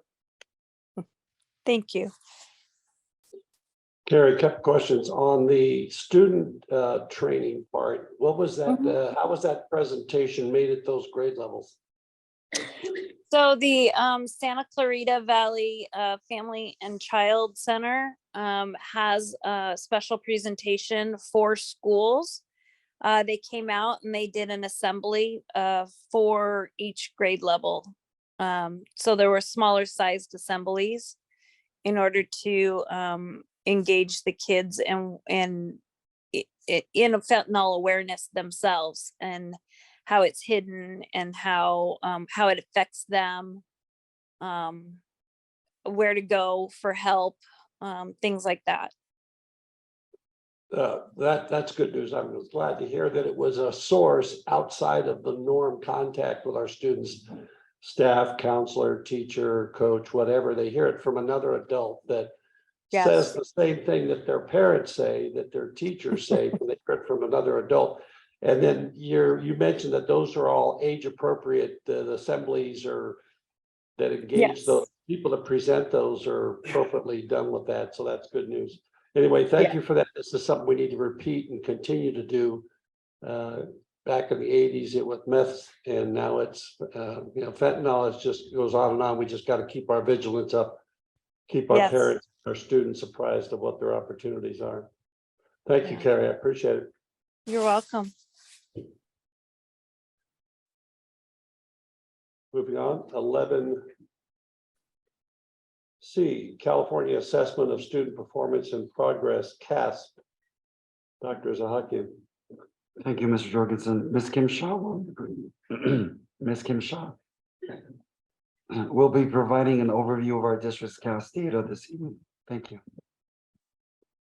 I'm actually going to hand it over to Ms. Moynihan, who's going to do the presentation for me.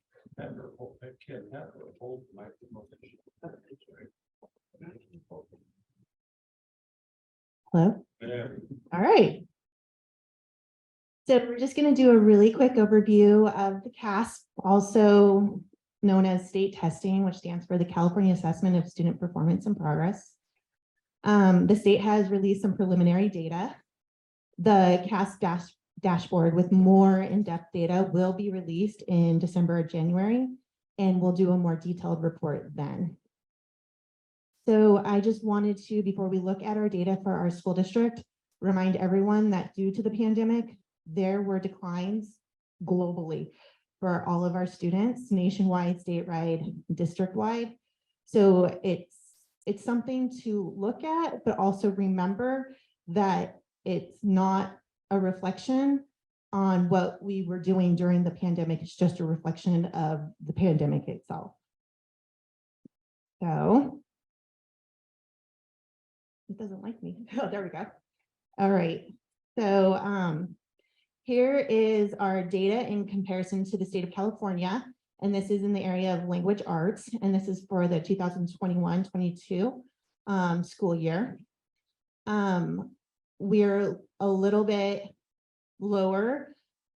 Less of our students are meeting or exceeding the standards than looking at the state of California. Oops. Okay. It's very similar in math. We're also still not meeting or exceeding standards at the level of the state. But I also want to remind everyone too that there were students who during the pandemic went to private school and then went back to their schools. There's a lot to unpack here. And so not to look at this very dismally. And the last thing is that Dr. Deborah Dorado had this quote. At the Los Angeles County Office of Education, or LACO, we see these data points as a fresh start, a chance to learn from the pandemic and come back stronger than ever. So I just want to say that we should really use the 2021-22 data points as our baseline for all of the interventions that we're doing now to determine their effectiveness, to help mitigate the learning loss that took place during the pandemic. And I also want to say that Nicole Chun was very instrumental in ensuring that over 90% of our student population, even those who were learning at home, were tested. And that is a huge success, because trying to get kids who have been home on the computer back into school to take this test or doing it online was quite a feat. And that's all we have for right now until December or January.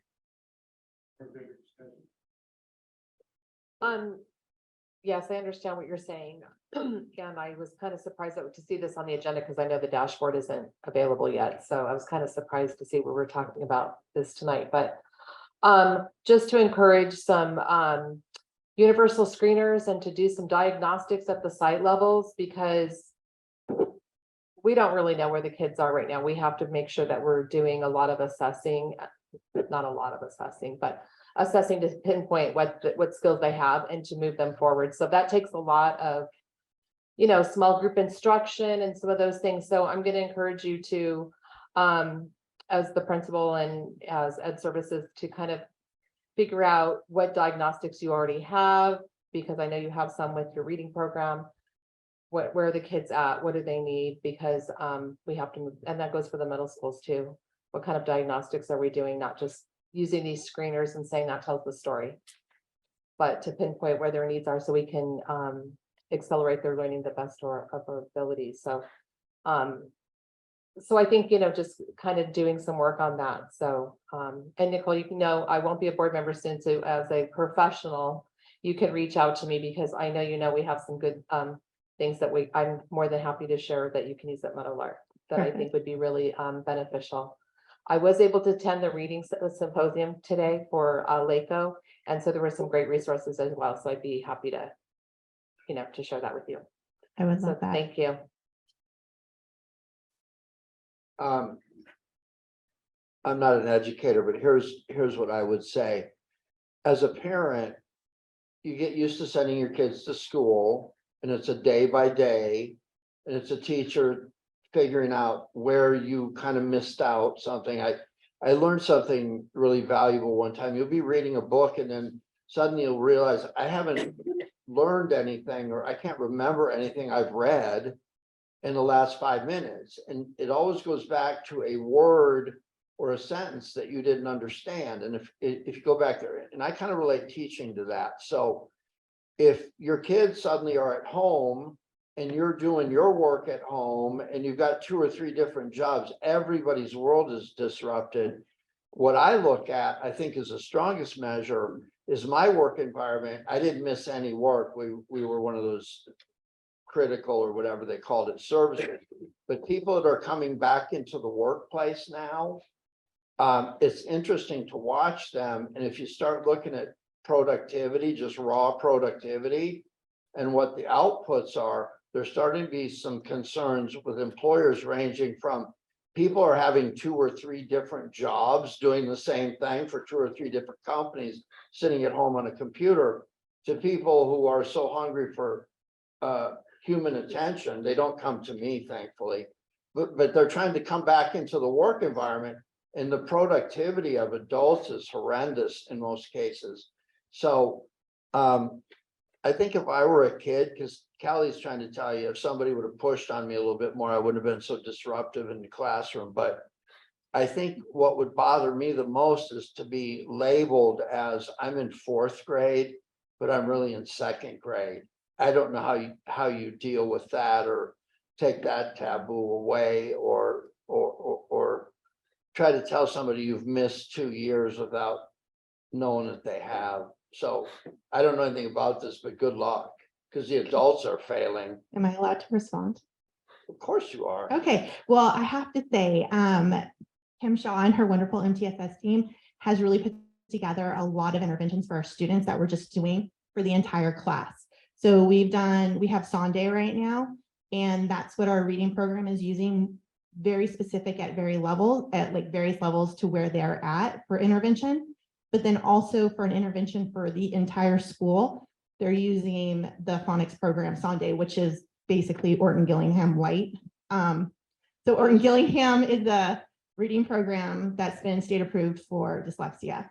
And so every class is doing that 20 minutes every day. So kids are getting a review for maybe second grade skills, even though they're in fourth grade, without being singled out. So it's awesome. And Kim is to thank for that. So That Kim, that Yeah, one over that- there. That one right there. Yeah, okay. I just want to thank you for what you're doing. When I was a kid, we took the CTBS test, right? Is that what it was called way back 152 years ago? I'm talking about me. I mean, I've talked about how I was when I was a kid and what kind of a student I was and the attention span that wasn't there. But we had to bubble in on the booklet, and I would spell things and I would make designs with my bubbles. I know that kids aren't excited to take this test ever. And especially coming back from being off, and they didn't have to take it when they were off. And then we come back and we make them sit for hours and hours and take this test, and we try to push that it's so important, but they're not going to get a grade on it. It's just important to us. And so I do know that a lot of them just make designs. Right? I spelled my name on the bubbles, like, Did it work? I never saw my results. I haven't. I mean, what? My husband now did it and you sent him to the office. He could spell on the Scantron. I like taking this. Or you fill in abcadab, I don't know, that's what I also did. So anyway, what I'm saying is that students don't always understand the importance and how important we see these results. They don't understand how important it is for them to do their best and to try their best so that we can see where they are. And I can imagine after the pandemic, them caring even less. So I fully expect to see a decline. And hopefully, like you said, this is our base point and we can go from there. So thank you.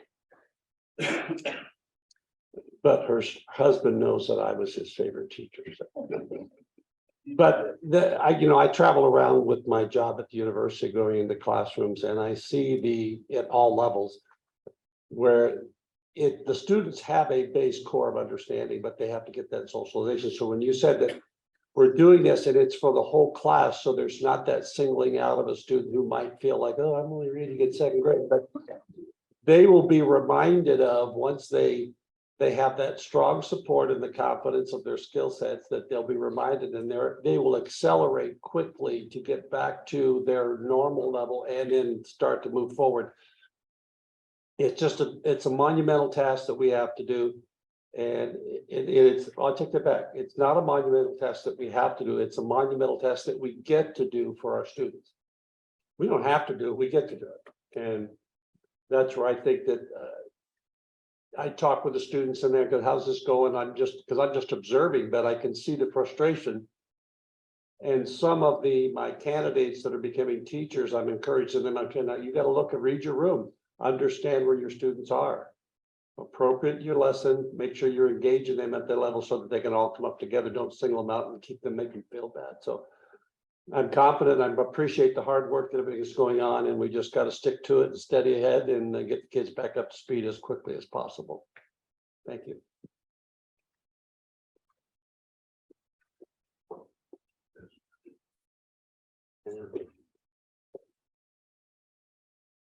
12A, continuing disclosure agreement contract for existing bonds. Motion to consider. I'll move. Kelly Jensen, second. Dr. Zaki. For this, I just can't speak any longer. Mr. Mirza? I think you guys missed one. Yes. Right? Did I Yeah. skip one? Okay, so yeah, this is our existing bonds that we have, we're required to do annual disclosures. And so the company that was handling it for us is no longer able to do that, so they recommended this other firm to be able to file our continuing disclosure agreement. Hold on a second, folks. I'm being corrected.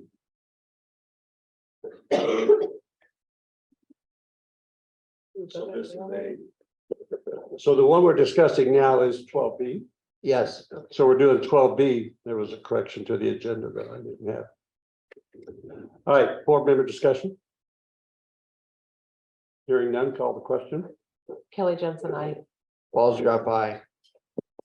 Brianna Texoni, aye. Tim Jorgensen, I motion carries 4-0. Now 12A, High Speed Rail Authority Letter, Dr. Zahakian.